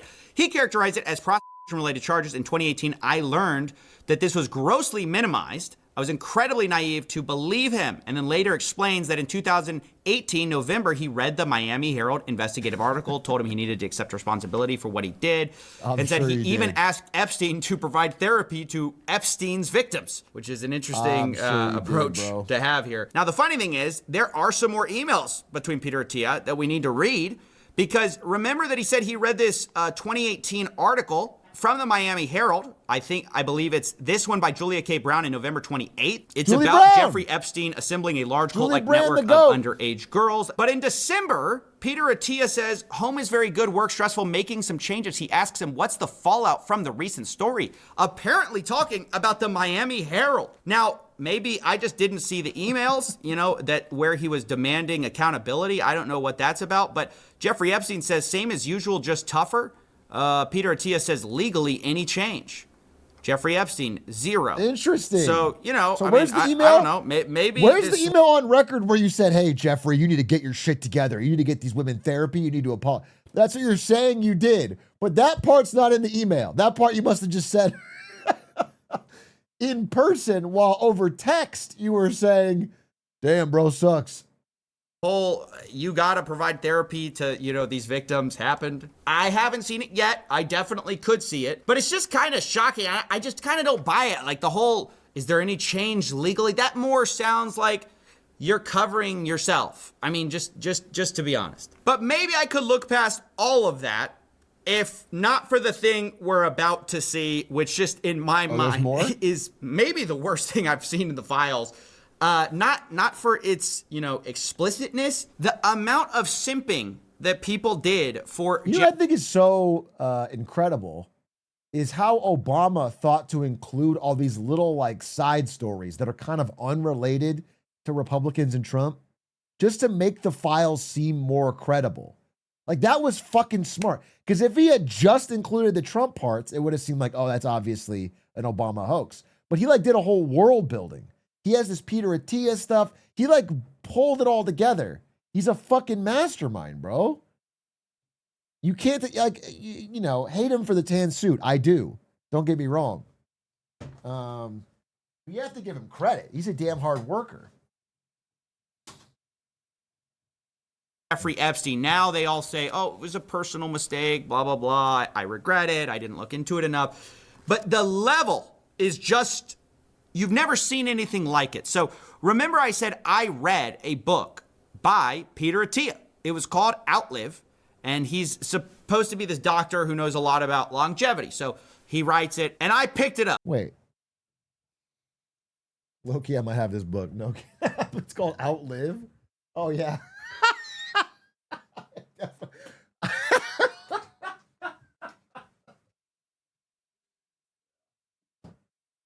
Yeah, Hondo P, bro. Hondo P. Hondo P have this book. This is a classic airport longevity book. Yeah, this is all about the main takeaways I remember from this book are, this is going to sound crazy. This is going to sound crazy. To live longer, you should exercise, sleep right, and eat well. That's what this book says.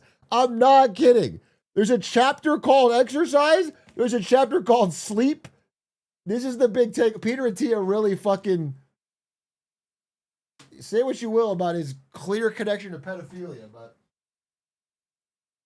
oh, I didn't get to the last chapter. This is what I should have seen. The last chapter says, after you're done eating right, sleeping, and exercising, make sure to befriend a pedophile and then cover for them at any time. Chapter 12. That's probably why I'm fucking aging so badly.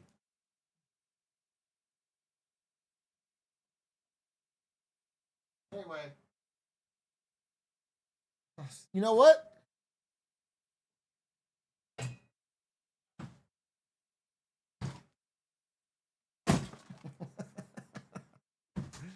The first book off the shelf. Peter Attia, brave. Powerful. That's a statement. Because at the rate we're getting rid of these crimes, I need to live forever in order to try to stop some of these scams. But as I pick up this book, and one of the things in the book is Peter Attia kind of reflecting internally about how he's kind of been a bit, and I'm paraphrasing here, but a bit of a psycho in his life, and he needed to focus on family stuff. And so he kind of, it's almost a confessional of some embarrassing things in his life. And honestly, it comes off as very vulnerable, very self-reflective. You know, he's this doctor telling other people what to do, but he's not a very good patient. That's kind of how it comes off. And one of the stories is awful. I won't go too much into it, but basically his son has this horrible medical emergency. It's described in this book like this.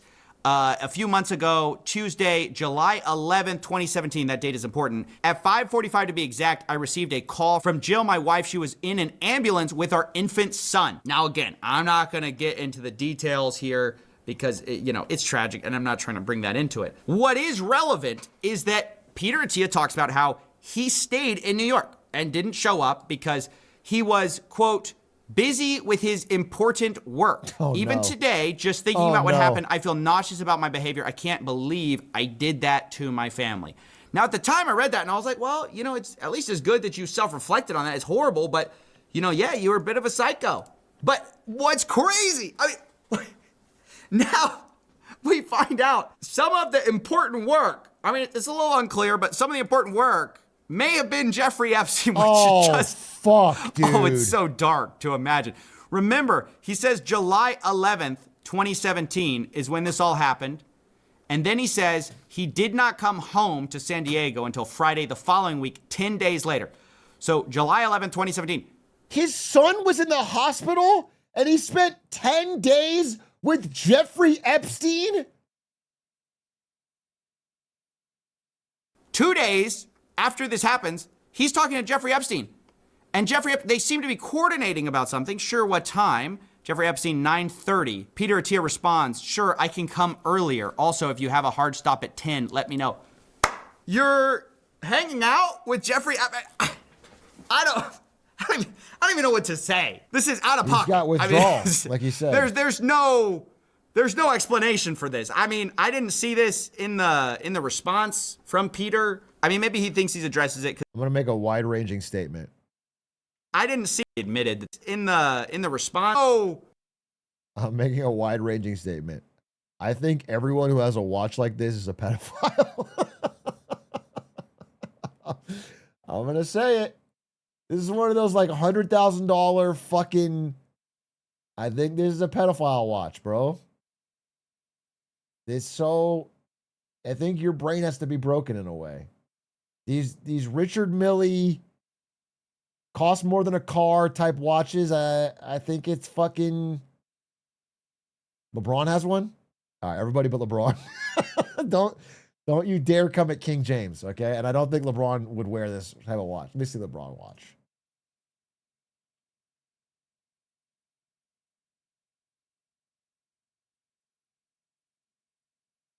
No, his watches are classier, bro. He's got some classy watches. This is a classy watch. You tell me King James? That's a man who has an adult wife that he's faithful to. XQC said this is a peasant's watch.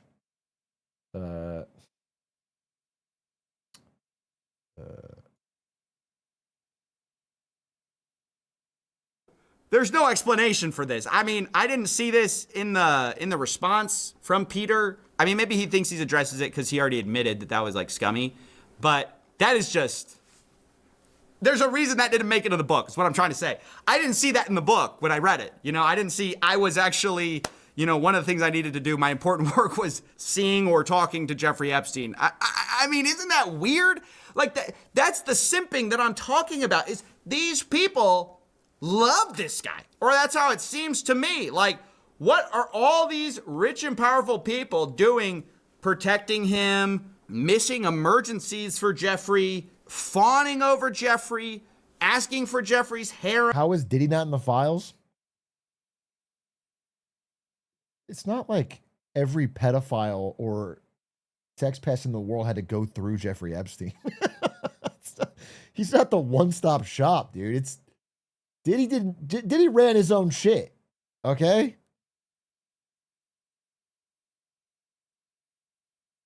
There's Diddy files. Diddy has his own files. Saying their biggest problem is the life they lead is so outrageous they can't tell us. So, I mean, what is going on here? And is it true they all... It was East Coast versus West Coast, like fucking rap feuds? They're both East Coast. Didn't know, right? Because, you know, I'm reading these documents, and it's hard to say who exactly knew what, when, but Another knock on the East Coast, by the way. Feels like, you know what I'm saying? Epstein and Diddy and Squeaks. I don't know, bro. I don't know. And Trump, Diddy, Squeaks, Epstein versus what? Tupac?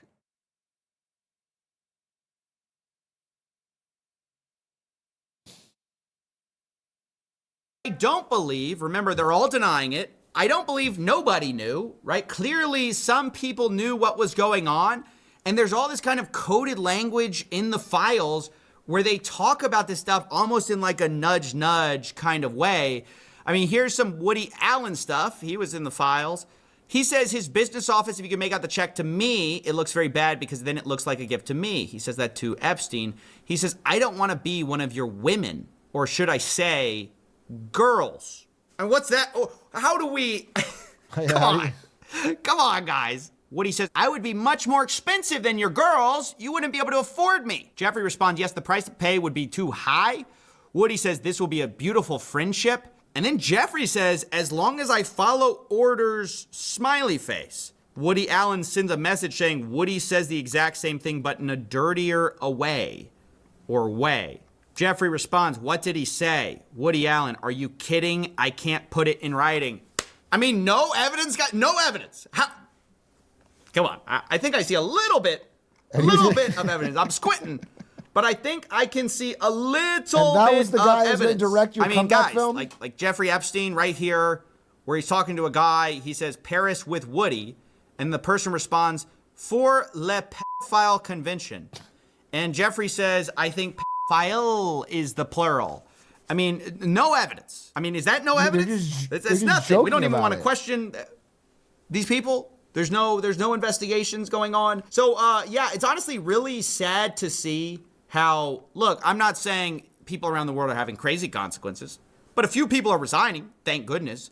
You know, a few people are at least facing a little bit of scrutiny, but here Elon Musk lays out the playbook, apparently for our guys. You know, we admit nothing, we deny everything, and we blame others. We just push the spotlight That's exactly onto what other Elon's people. doing, bro. It's and crazy. Unfortunately, that's what you've seen the whole time from all the people in the files. You know, all of them say, oh, I was so happy these files came out. It's about shining accountability and justice for the victims, but I had nothing to do with it. Okay, so then where's the justice for the victims? So nobody, you know, all of you say somebody else had something to do with it, but everybody says nobody had anything to do with it. The FBI says they don't have any other, you know, investigations, there's any no other perp kind of walks. leads, despite the fact we have one of the procurers of the women just walking free, apparently, like no charges against him. Have we investigated him? I mean, it's just shocking how much the Epstein files show the powerful, how they protect their own, how so many of them knew what was going on to the extent they found out later. A lot of them tried to protect Epstein, like literally make PR campaigns for his reputation. And this is a dark look at the state of the world, honestly, because Epstein happened a while ago, but the reason everyone cares is because there's other Epsteins around, right? There's other people evading accountability. I'm pretty sure, based on what Kash Patel said, that after Epstein died in prison, of suicide, of course, that was it. Pedophilia was beaten. It was like a smallpox. Like, it's just over. They got him. He was the one guy. They've been hunting him down. They finally got him. And now powerful people have, there's no way to do it. They can't, they are back within the confines of the law. And all the time. There's other people that this band of billionaires and power brokers and PR people, even lawmakers, they circle the wagons and protect their own to the point you can never get accountability for anything. So anyway, that's it. It's a hard look at the Epstein files, but it's one we needed to do. But I want to make the disclaimer once again that, look, I've tried to read people's individual denials where I could, but you should just assume everyone that we are talking about firmly denies any kind of criminal wrongdoing. They deny anything untowards about any kind of minors. And given the fact that our government doesn't seem to want to investigate anyone, I would just assume everybody here is completely clear. And so I want to get all those caveats in here because we are talking about some very powerful people with enormous means. And I don't want to be seen as I'm saying stuff. I'm reading the files. I'm giving my personal opinion. But ultimately, this is an indictment of our FBI and the people in power. And that's what I think the Epstein files have really shown us. This has been a long road. Can you believe it all started over here? And we have come all this way with all these files coming out. And it seems like the question is on the table. Are there going to be consequences? Is there any chance that any of these individuals who partied with Epstein and engaged in, relations with minors will be prosecuted? Any chance? I'll never say no, and we will always investigate any evidence of misconduct. But as you know, it is not a crime to party with Mr. Epstein, and so as horrible as it's not a crime to email with Mr. Epstein. And some of these men may have done horrible things, and if we have evidence that allows us to prosecute them, you better believe we will. But it's also the kind of thing that the American people need to understand that. It isn't a crime to party with Mr. Epstein. It isn't a crime to have Didn't look like that's all that was going on some of those photos. Dude, that's what the American people need to understand. The whole takeaway from this story, if the one thing America needs to walk away with is that it's not a crime to party with Epstein. What a fucking joke, dude. Thank you, fucking Deputy AG Todd Blanche. You're doing the Lord's work.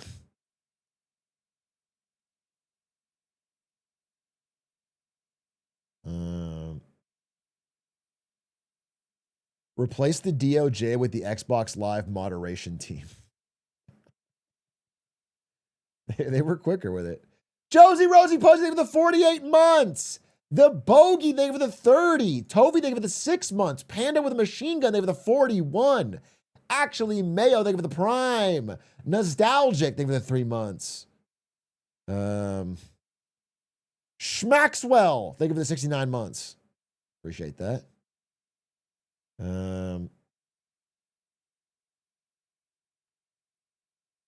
Delta Phoenix, thank you for the 11 months. NCC Milwaukee for the problem. I was talking with Aiden about this. Do you guys think that the console war is over because Jeffrey Epstein played Xbox over PlayStation? Thus, points in PlayStation's column. Or is it back on because Xbox moderated him and PlayStation didn't? Do you know, like, who? This is like a big fucking salvo in the console war. Xbox will never lose. Dude, last guy on Xbox crossplay or whatever, just trying desperately to get his friends to come play.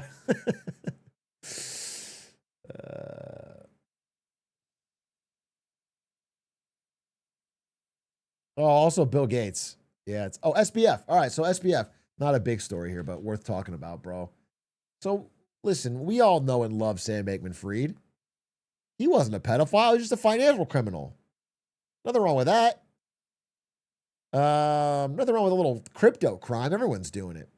Honestly, dude, you remember this? This tweet. So a little history here. Sam Bankman-Fried, in the early downfall of FTX, tweeted this iconic tweet where he said, FTX is fine, assets are fine. And it's about how Binance is going after us with false rumors that we don't have the money to pay out depositors.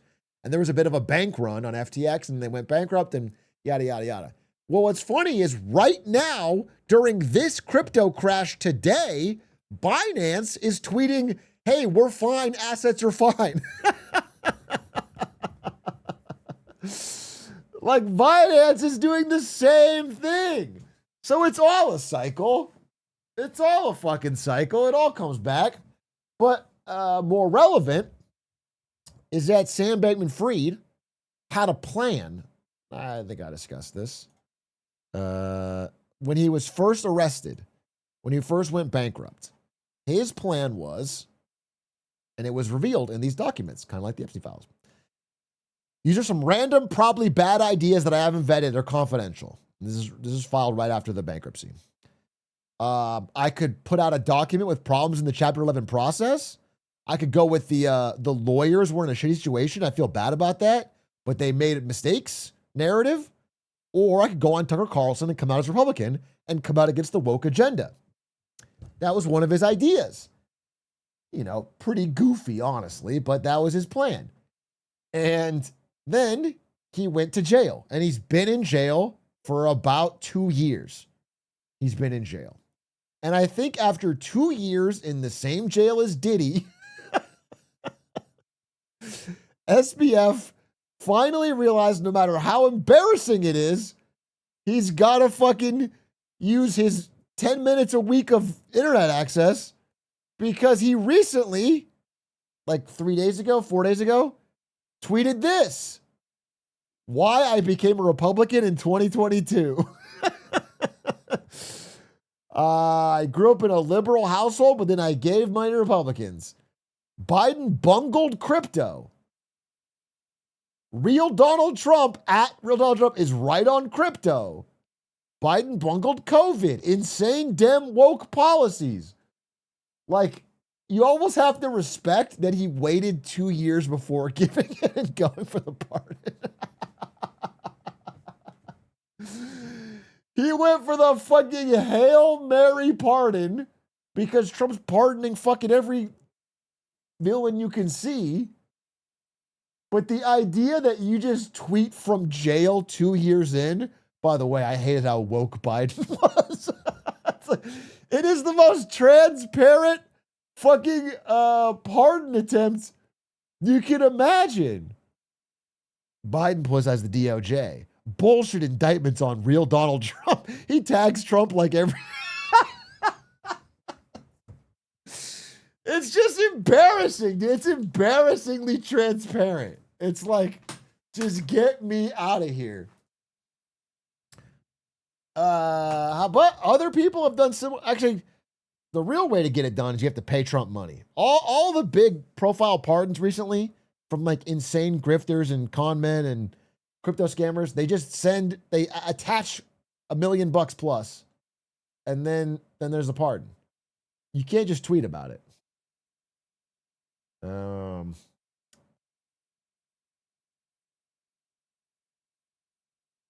Arresting Maduro was smart, gutsy, and pro-democracy. He was a threat to the... Bro, you're in jail. It's like, nobody cares about what you think about democracy or anything. You are in jail for years and years and years for massive fraud.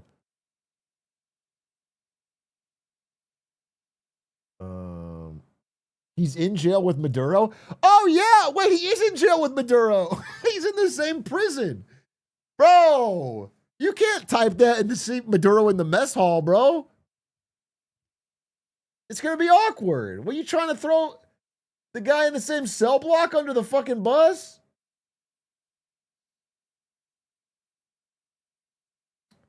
It's like Joker tweeting. You know what Batman does is great for Gotham. It's pro-democracy and good for the city, honestly. And I think Mr. Freeze is a piece of shit.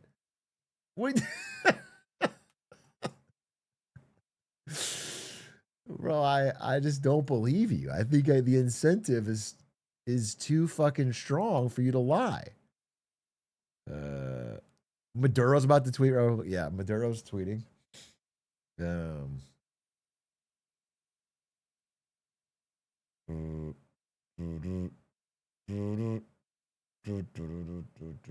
That shirt is fire. This shirt, this LeBron James 23 shirt that I got, I think at Target. This is fire. This is like, all right. Thanks, man. Appreciate it.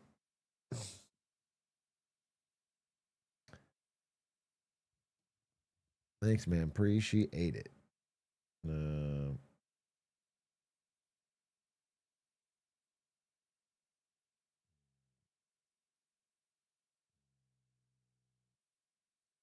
Hey, Atrioc, love your content, but realize when you took your break, I wasn't as informed about the world. How would you recommend for people to stay up to date with what's going on? Know you love the FT, but really trying to stay away from the woke agenda. Rex for us high-level thinking chatters. Facts. You're worried about the FT being too woke, the Financial Times being too focused on woke issues.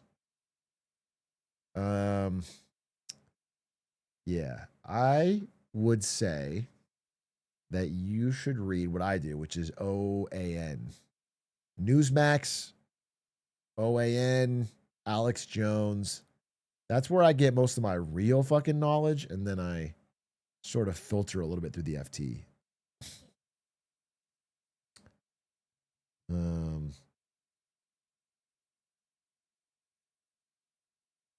Too woke for me still. Thinking Breitbart is too woke. What do you think about Gray News? I never heard about it. I've never heard of it. I've never heard of it.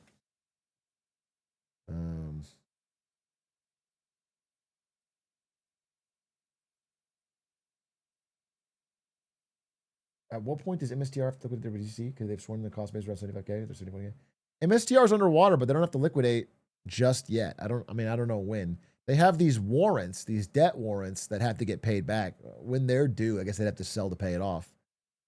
But I don't have the specific days on me.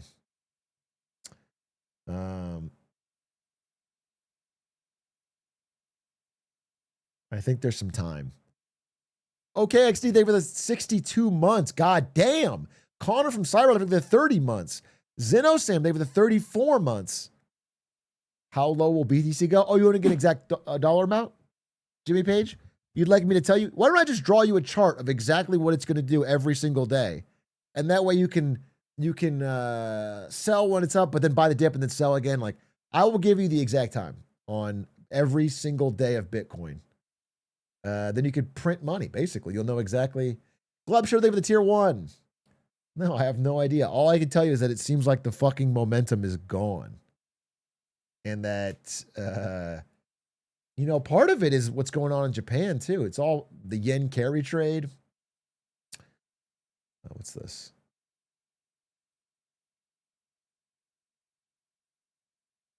Michael Burry wrote a new Substack about GameStop saying the jig is up. I mean, I'm not going to read this now, but I will read it. Maybe we'll do a clip about it if it's interesting. But as much as I do like Michael Burry in general, if this is a pro GameStop article, I'm going to be very suspicious. I'm going to be dead honest to you because I just don't see it, bro. The core business is just bad. It's just bad. Did you cause the core weave crash? Dude. Wait, can we talk about this? Wait. We gotta talk about this, bro. We gotta talk about this. Talk about the drama. Have you seen the drama? Did you guys see, you see the Jensen Huang, Sam Altman drama? Did you see that? The OpenAI, NVIDIA? Little bit of...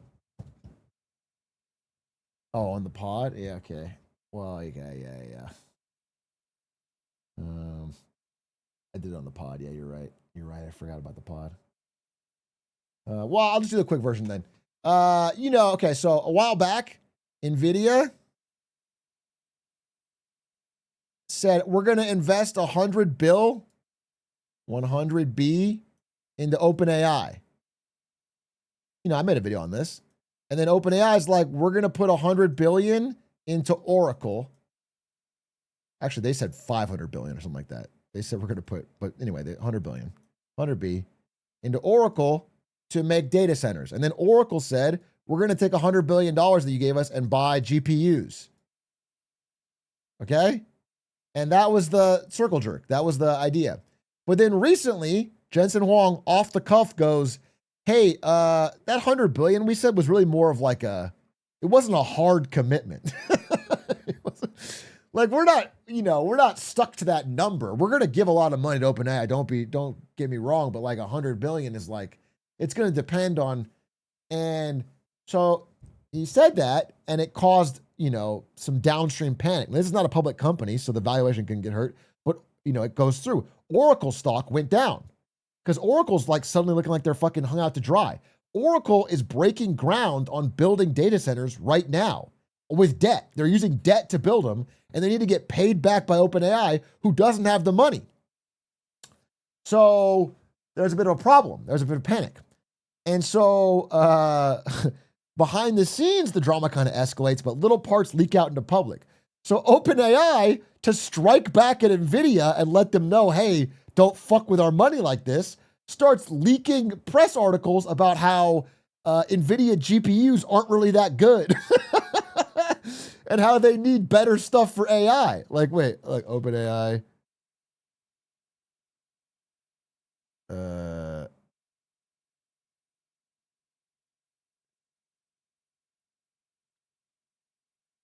Here, I'll give you the three in order.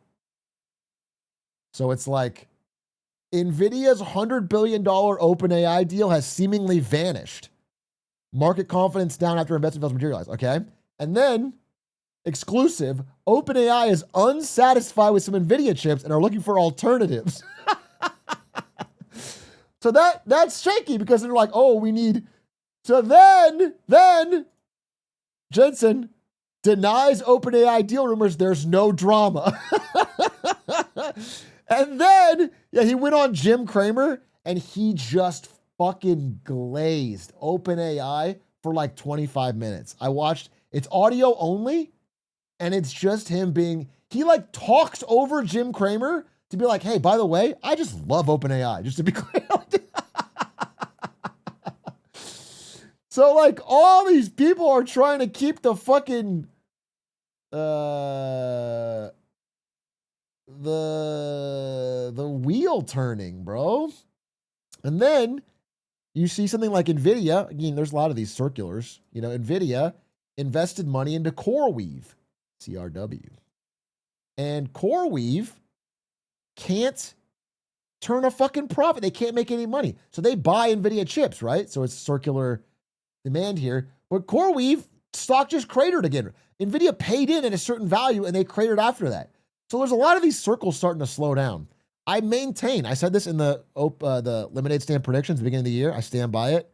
I think OpenAI, by far the weakest link of this whole fucking sordid affair. They're the dark beating heart of the problem. They don't make any fucking money and they have so many promises.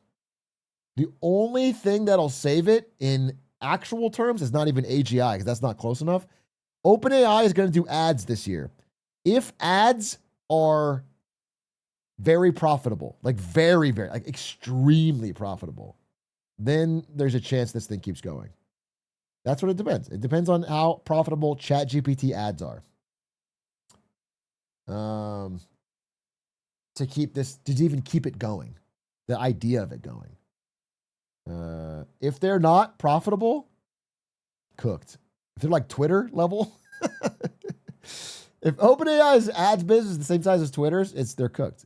There's no other way. They can't possibly. This is $100 billion, but there's $1.5 trillion in commitments on things that are being built on debt that have to be built now. And they are just asking OpenAI for the money, and they don't have it.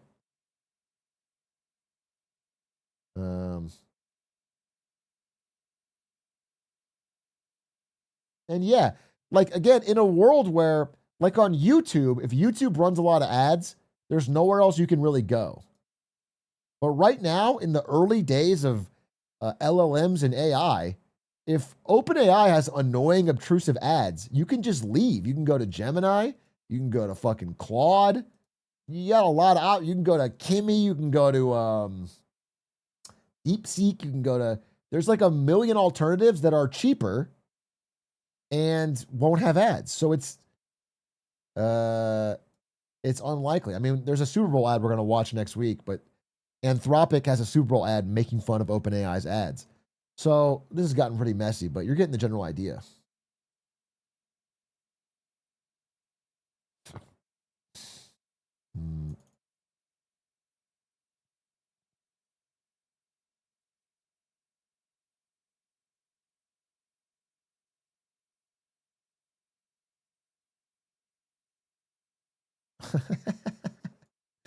Listen, here, let's watch one of the ads. There's more. We'll just watch one. We'll watch the Anthropic ad.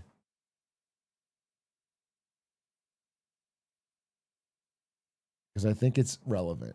I think it's relevant to what's going on. Where is it?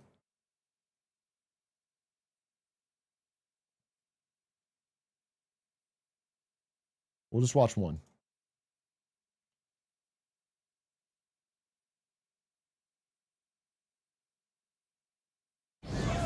Here.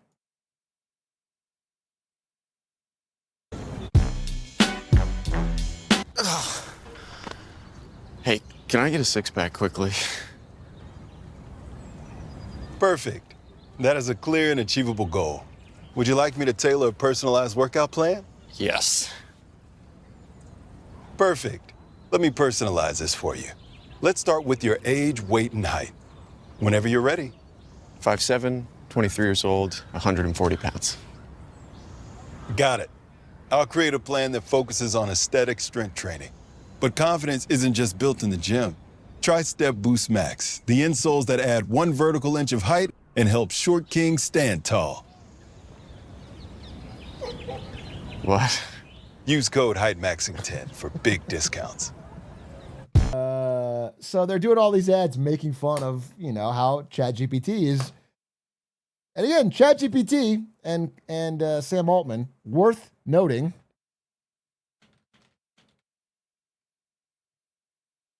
said this. I kind of think of ads as like a last resort for us for a business model. I kind of think of ads as like a last resort for us for. One more time, Sam. One more time. I kind of think of ads as like a last resort for us for a business model. I would do it if it meant that was the only way to get everybody in the world like access to great services. But if we can find something that doesn't do that, I'd prefer that. Yeah, they couldn't. Just flash forward. This isn't even that long ago. This is not even that long ago. They couldn't. They tried a bunch of crap. They tried that the short form Sora video. They tried a bunch of things. None of it made any money. And now they are break glass in case of emergency, last minute, last chance. Holy fuck. We're going to roll ads out or we are screwed financially. So we'll see, bro. We'll fucking see. But this is their last thing. And I think the Claude ads, the Gemini's going to do the same thing. And so Sam Altman, in a rage, don't say I'm mad. Don't print that I'm mad. Put out a fucking typers today about the ad. First part, the good part of the ads, they're funny and I laughed. But I wonder why Anthropic would go something so clearly dishonest. Our most important principle for ads is we won't do exactly this. We'd obviously never run ads in the way Anthropic does. You know, it's like, I guess it's on brand for Anthropic double speak to use incentive ads that can treat theoretical incentive ads when they're not real. But a Super Bowl ad's not where I would expect it. It just comes off as so, it's, you know what I'm saying?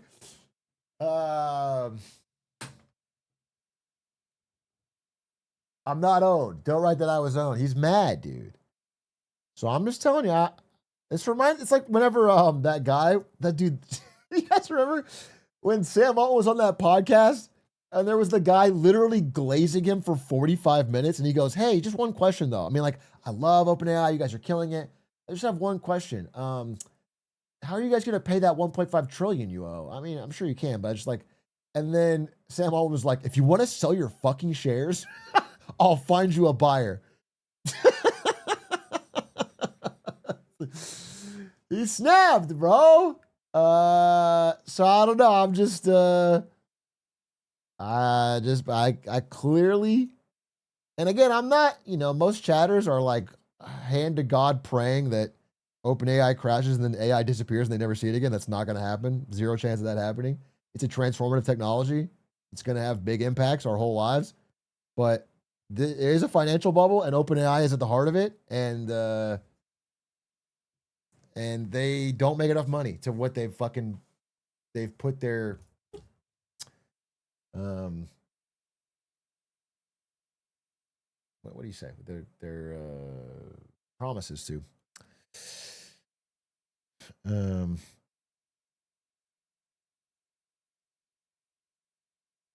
What do you think will happen once the ad bubble goes pop? I mean, I think it'll be similar to the fucking train bubble, the internet bubble, anything, you know, anything, any major bubble, which is that most of the companies will wipe out. There'll be a 90% crash in them. A few strong players will survive, and then they'll probably make a ton of money later on as the kinks get figured out, and it will be impactful. Maybe this time around we'll have a massive government-funded OpenAI bailout. I'm praying to God that doesn't happen, but maybe we have that.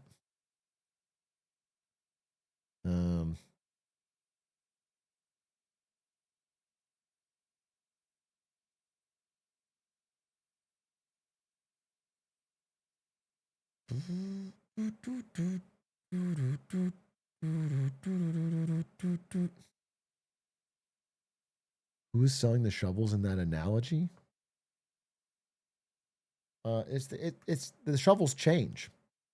So like in the beginning of the internet build out, they thought the most important thing, the key demand driver, the differentiator would be like fiber optic cables laid.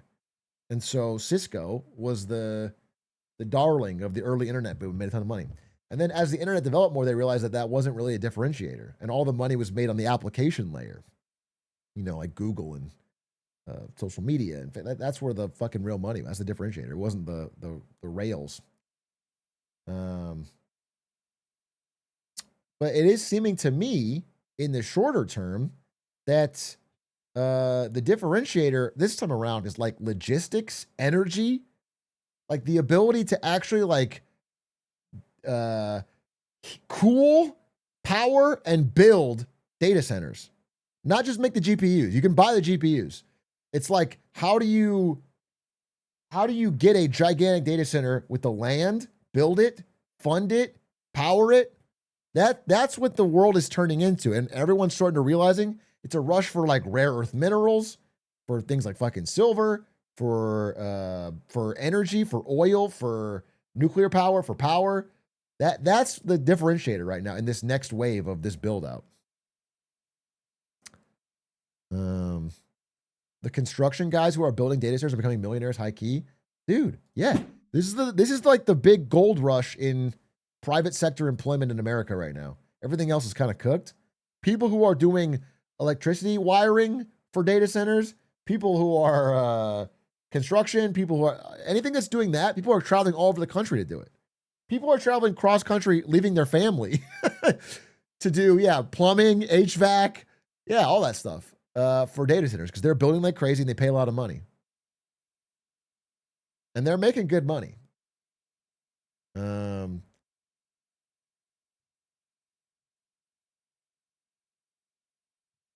But, there's a good chance that those jobs are temporary, right? They only exist while the thing's being built.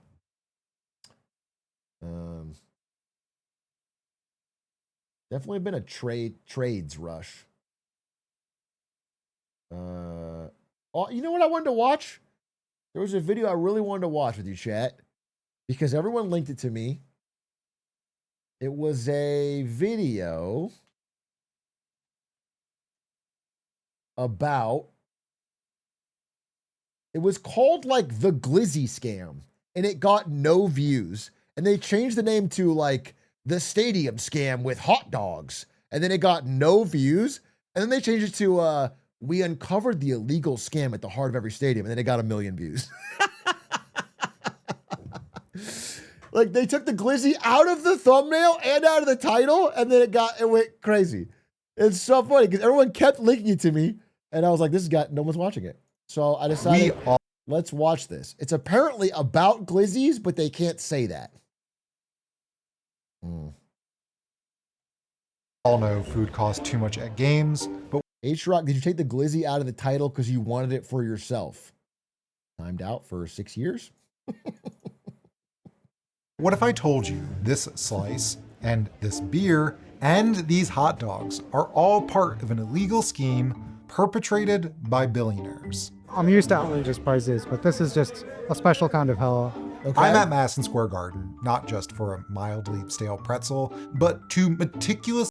I'll say it. At Madison Square Garden, not just for a I don't give a fuck what this video is about or what you guys are going to say.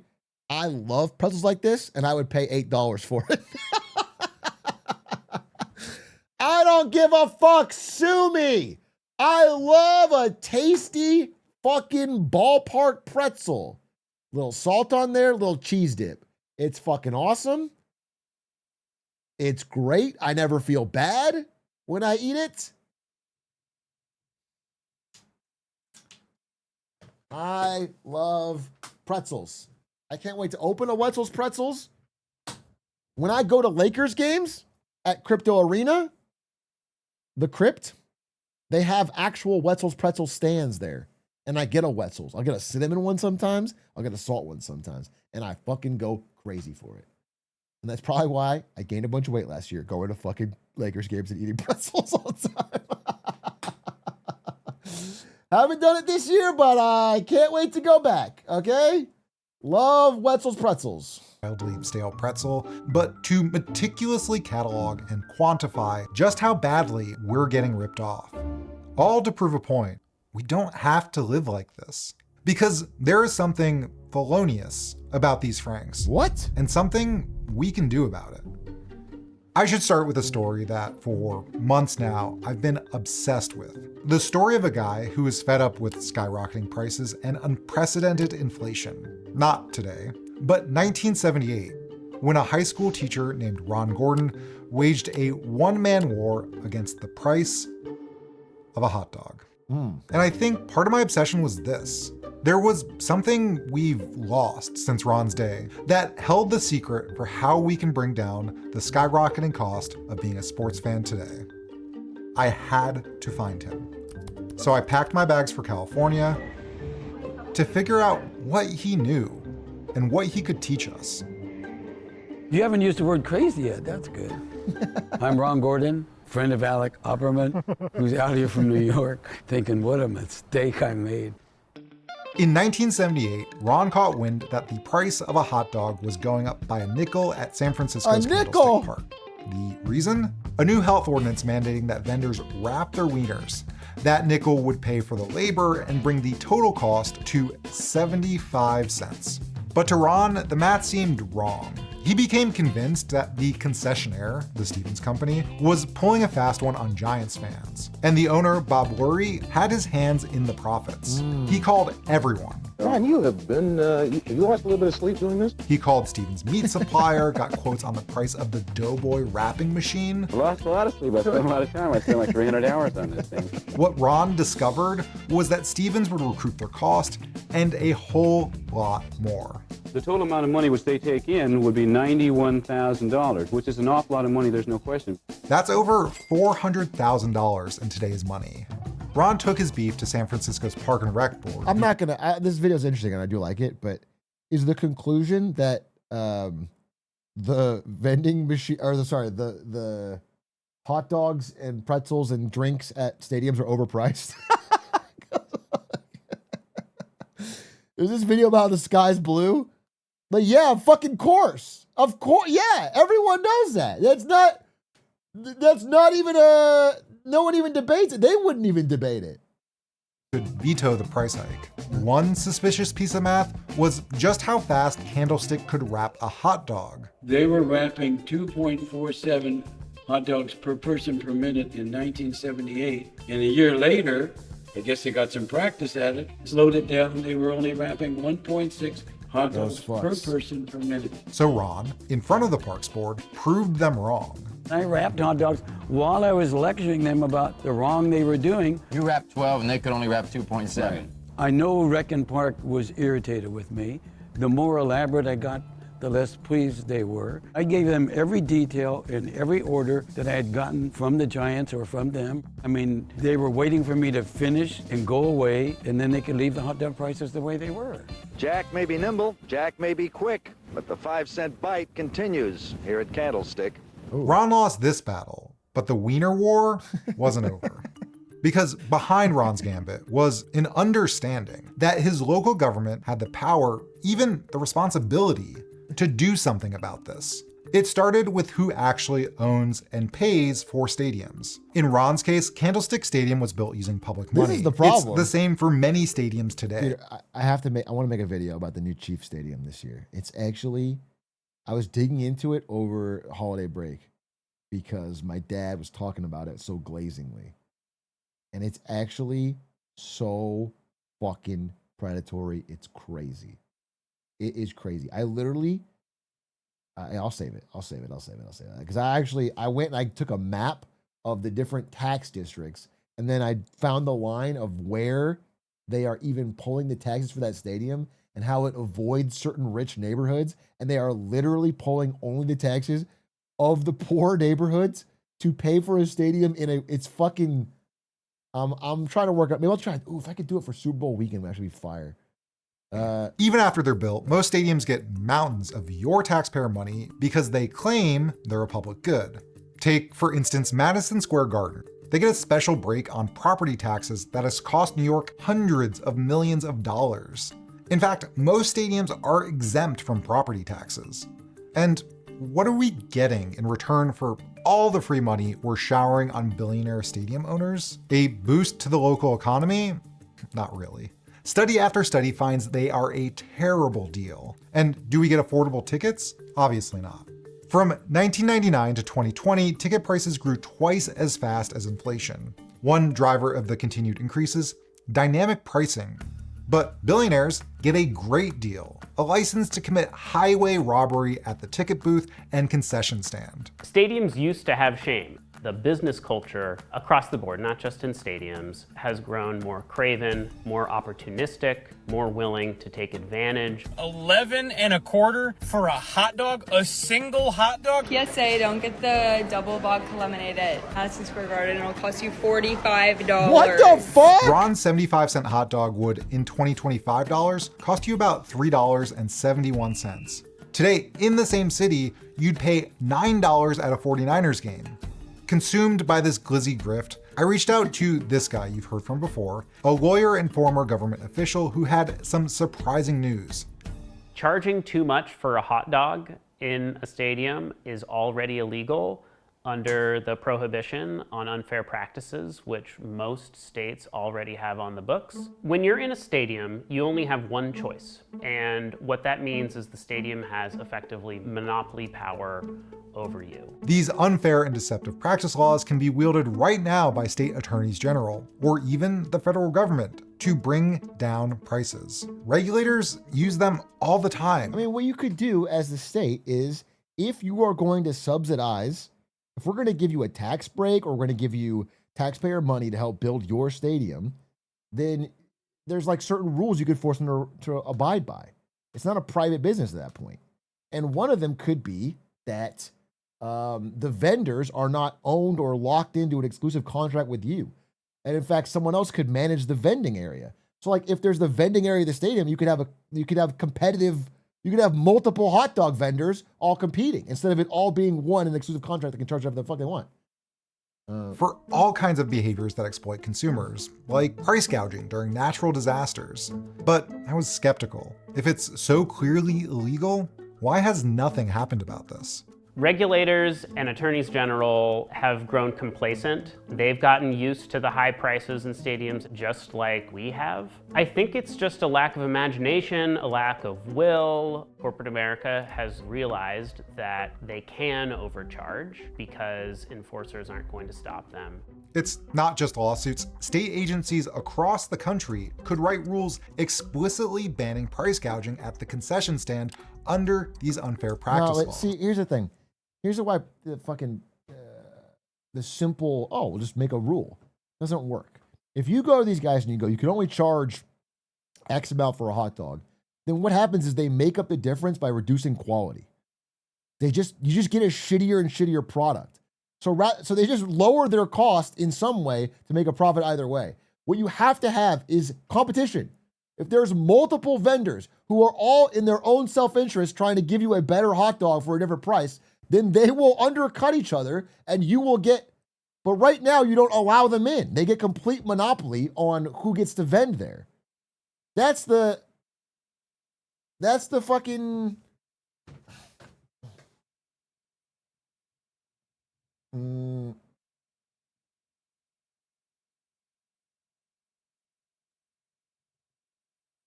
But there's an even more direct solution. Those terrible public-private partnerships that owners love to exploit. When I was reviewing Madison Square Garden's own financial reports, something caught my eye. This line, under a section called Economic and Operational Risk. The report highlights the danger of the government pulling their special zoning permits. They have to get renewed every 5 or 10 years. And their $43 million a year tax exemption. Now, wouldn't it be a shame if the city asked for something in return? Or any other city for that matter. We seem to be one of the few countries, in fact, that finds sports price gouging acceptable.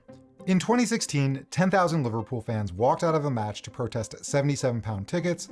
They chanted, "Enough is enough! You greedy bastards! Enough is enough!" to the team's American owners. In 2025, according to The Athletic, the most expensive ticket is 61 pounds, about $80 US. My Knicks ticket alone cost $277. That's about the same as the average cost of an NFL ticket. If we want to bring these fucking costs down, we need to import chavs. If we brought in enough football chavs and made them go to, not worth it. If you give a mouse a cookie situation, we might end up with worse problems. Meanwhile, many teams in the UK don't use dynamic pricing, they use fixed prices by seat. something New York's Mayor Zohran Mamdani has proposed doing for the World Cup, where a finals ticket goes for $16,000 or more. And in the UK, scalping is highly restricted. Others are picking up the Ron Gordon price-fighting torch. Lena Khan, the former FTC commissioner and current advisor to Zohran What does Lena say? Mamdani, promised to use New York City's unconscionable pricing laws to go after outrageous concessions. Whether it's taxpayer dollars, use of public lands, or just enforcement of existing laws, most American localities have leverage. We should expect cities to demand conditions. One of them that they can be putting into all of these contracts is street pricing. A hot dog at that cart is $5. Now you go inside and a hot dog is $9.50. Street pricing is the idea that the price of a hot dog inside needs to be the same as the price of a hot dog outside, which is the polar opposite of whatever Madison Square Garden is doing. As the Groundwork Collaborative reports, street pricing with no markup has been implemented in Portland's International Airport, and a few stadiums are already bucking the price gouging trend, and they're not going out of business anytime soon.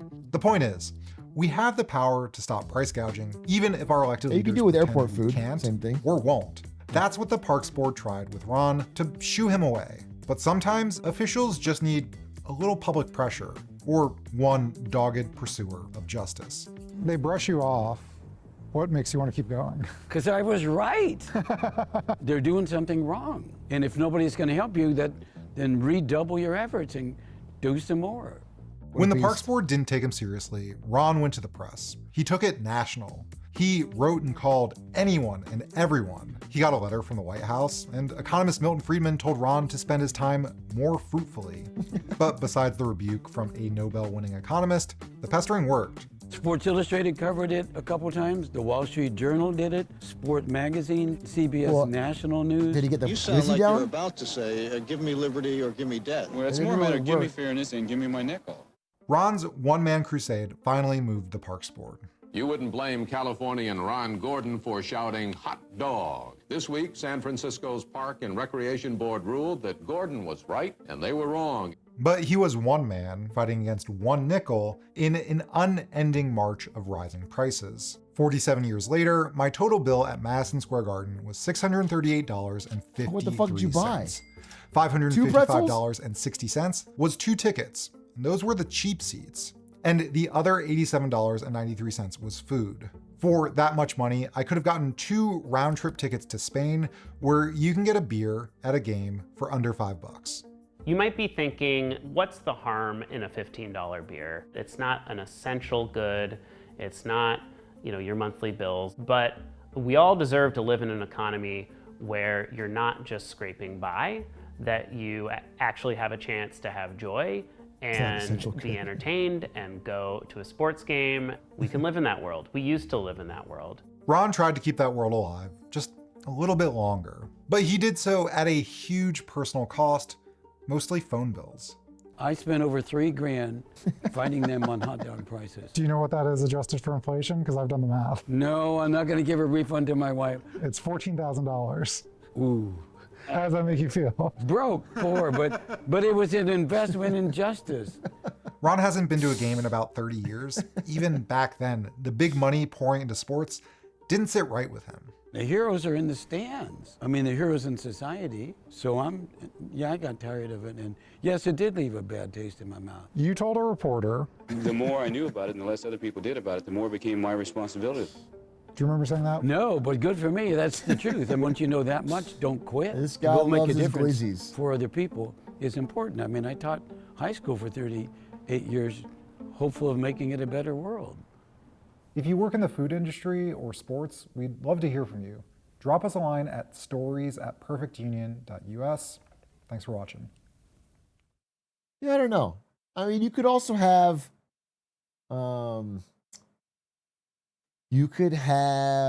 cities or states fund stadiums and then run them like a public good. You could do that. The problem is, for things like concert ticket prices being too expensive, the thing is that people are buying them. And if you underprice them, people just buy them all up and scalp them. It's like tough to say It's just like there's so many seats and people have a greater demand for it. So,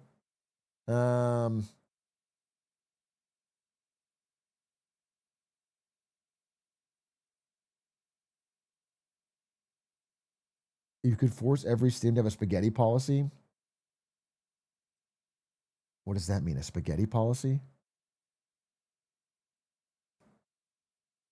Fuck scalpers? Yeah, but they just exist. I mean, even if you ban, if you don't ban transfers of tickets, then it's just a lottery, I guess, and then people can't go when they want to go. I guess you could try. I mean, if you think that's a better, that everyone's just random, but then you have to wait. Then it becomes like a waiting in line thing generally.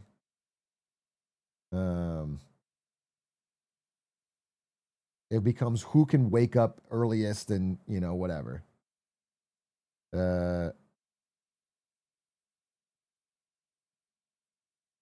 So yeah, I don't know.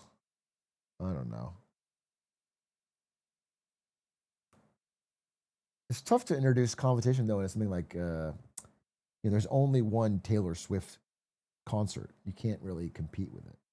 She's got a monopoly on beating Taylor Swift, so you can't like.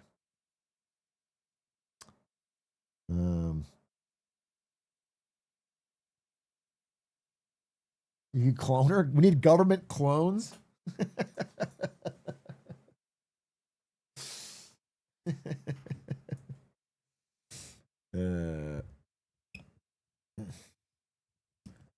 Start at 1 million and go down every hour. You can make the tickets a lottery. Yeah, you can make some of the tickets a lottery. There's probably some solutions. But if the tickets for a concert that costs $200 a ticket were $15, realistically that means the demand is astronomical at that price, and 99% of people that want to go can't go. It's not like it's like, I think people want price to be low and that they can get it. It's like realistically, once you lower the prices to that level, it's instantly sold out. You never see it, and your chance of getting it is zero. So it's tough. I mean, there's just massive demand for things like a concert.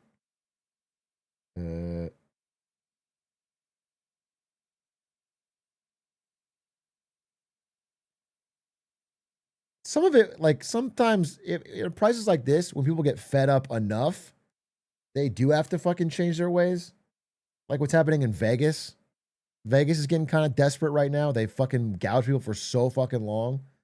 And now Vegas is offering all these deals and like they're desperate. They're trying to get people back because they can't fill hotels. Like, but that's when people like give up on the entire idea. Like get the people be like, I'm not going to eat food at a stadium ever.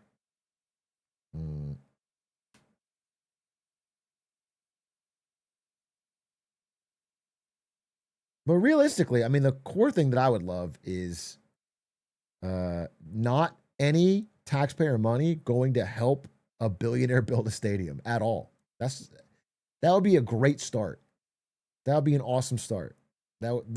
Because another bonus of that is that if you are a billionaire and you build your stadium with your own money and it's your own debt, then you need to fill those seats, which means you need to offer an incredible deal. Like you need to offer a good enough deal to make sure people every night are filling in the seat. But now they can sort of be like, and just gouge the top end because they're safe. Their downside is protected because all of it's taxpayer.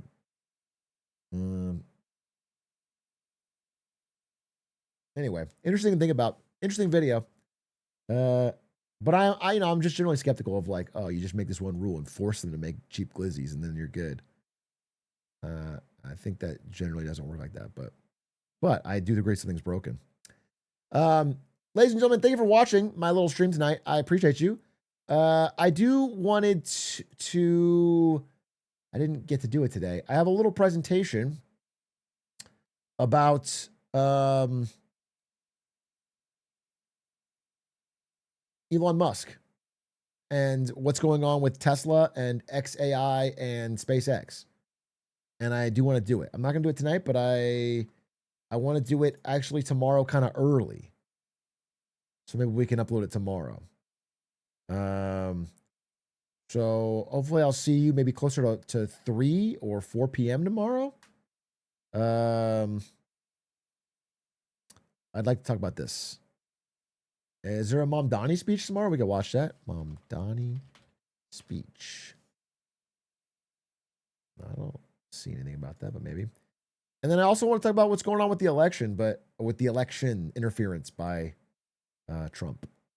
But I'm annoyed by it. I've been working on a few slides for that. So, all right, guys, thanks for watching. Much love. Appreciate you. See you tomorrow.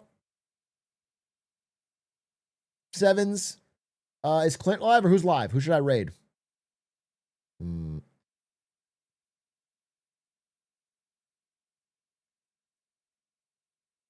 Twitch.tv. Lud's doing some lolcout. Oh, you know what we could raid? Is Point Crow. We're going to raid Point Crow. You guys can watch Ludwig too, but raid Point Crow.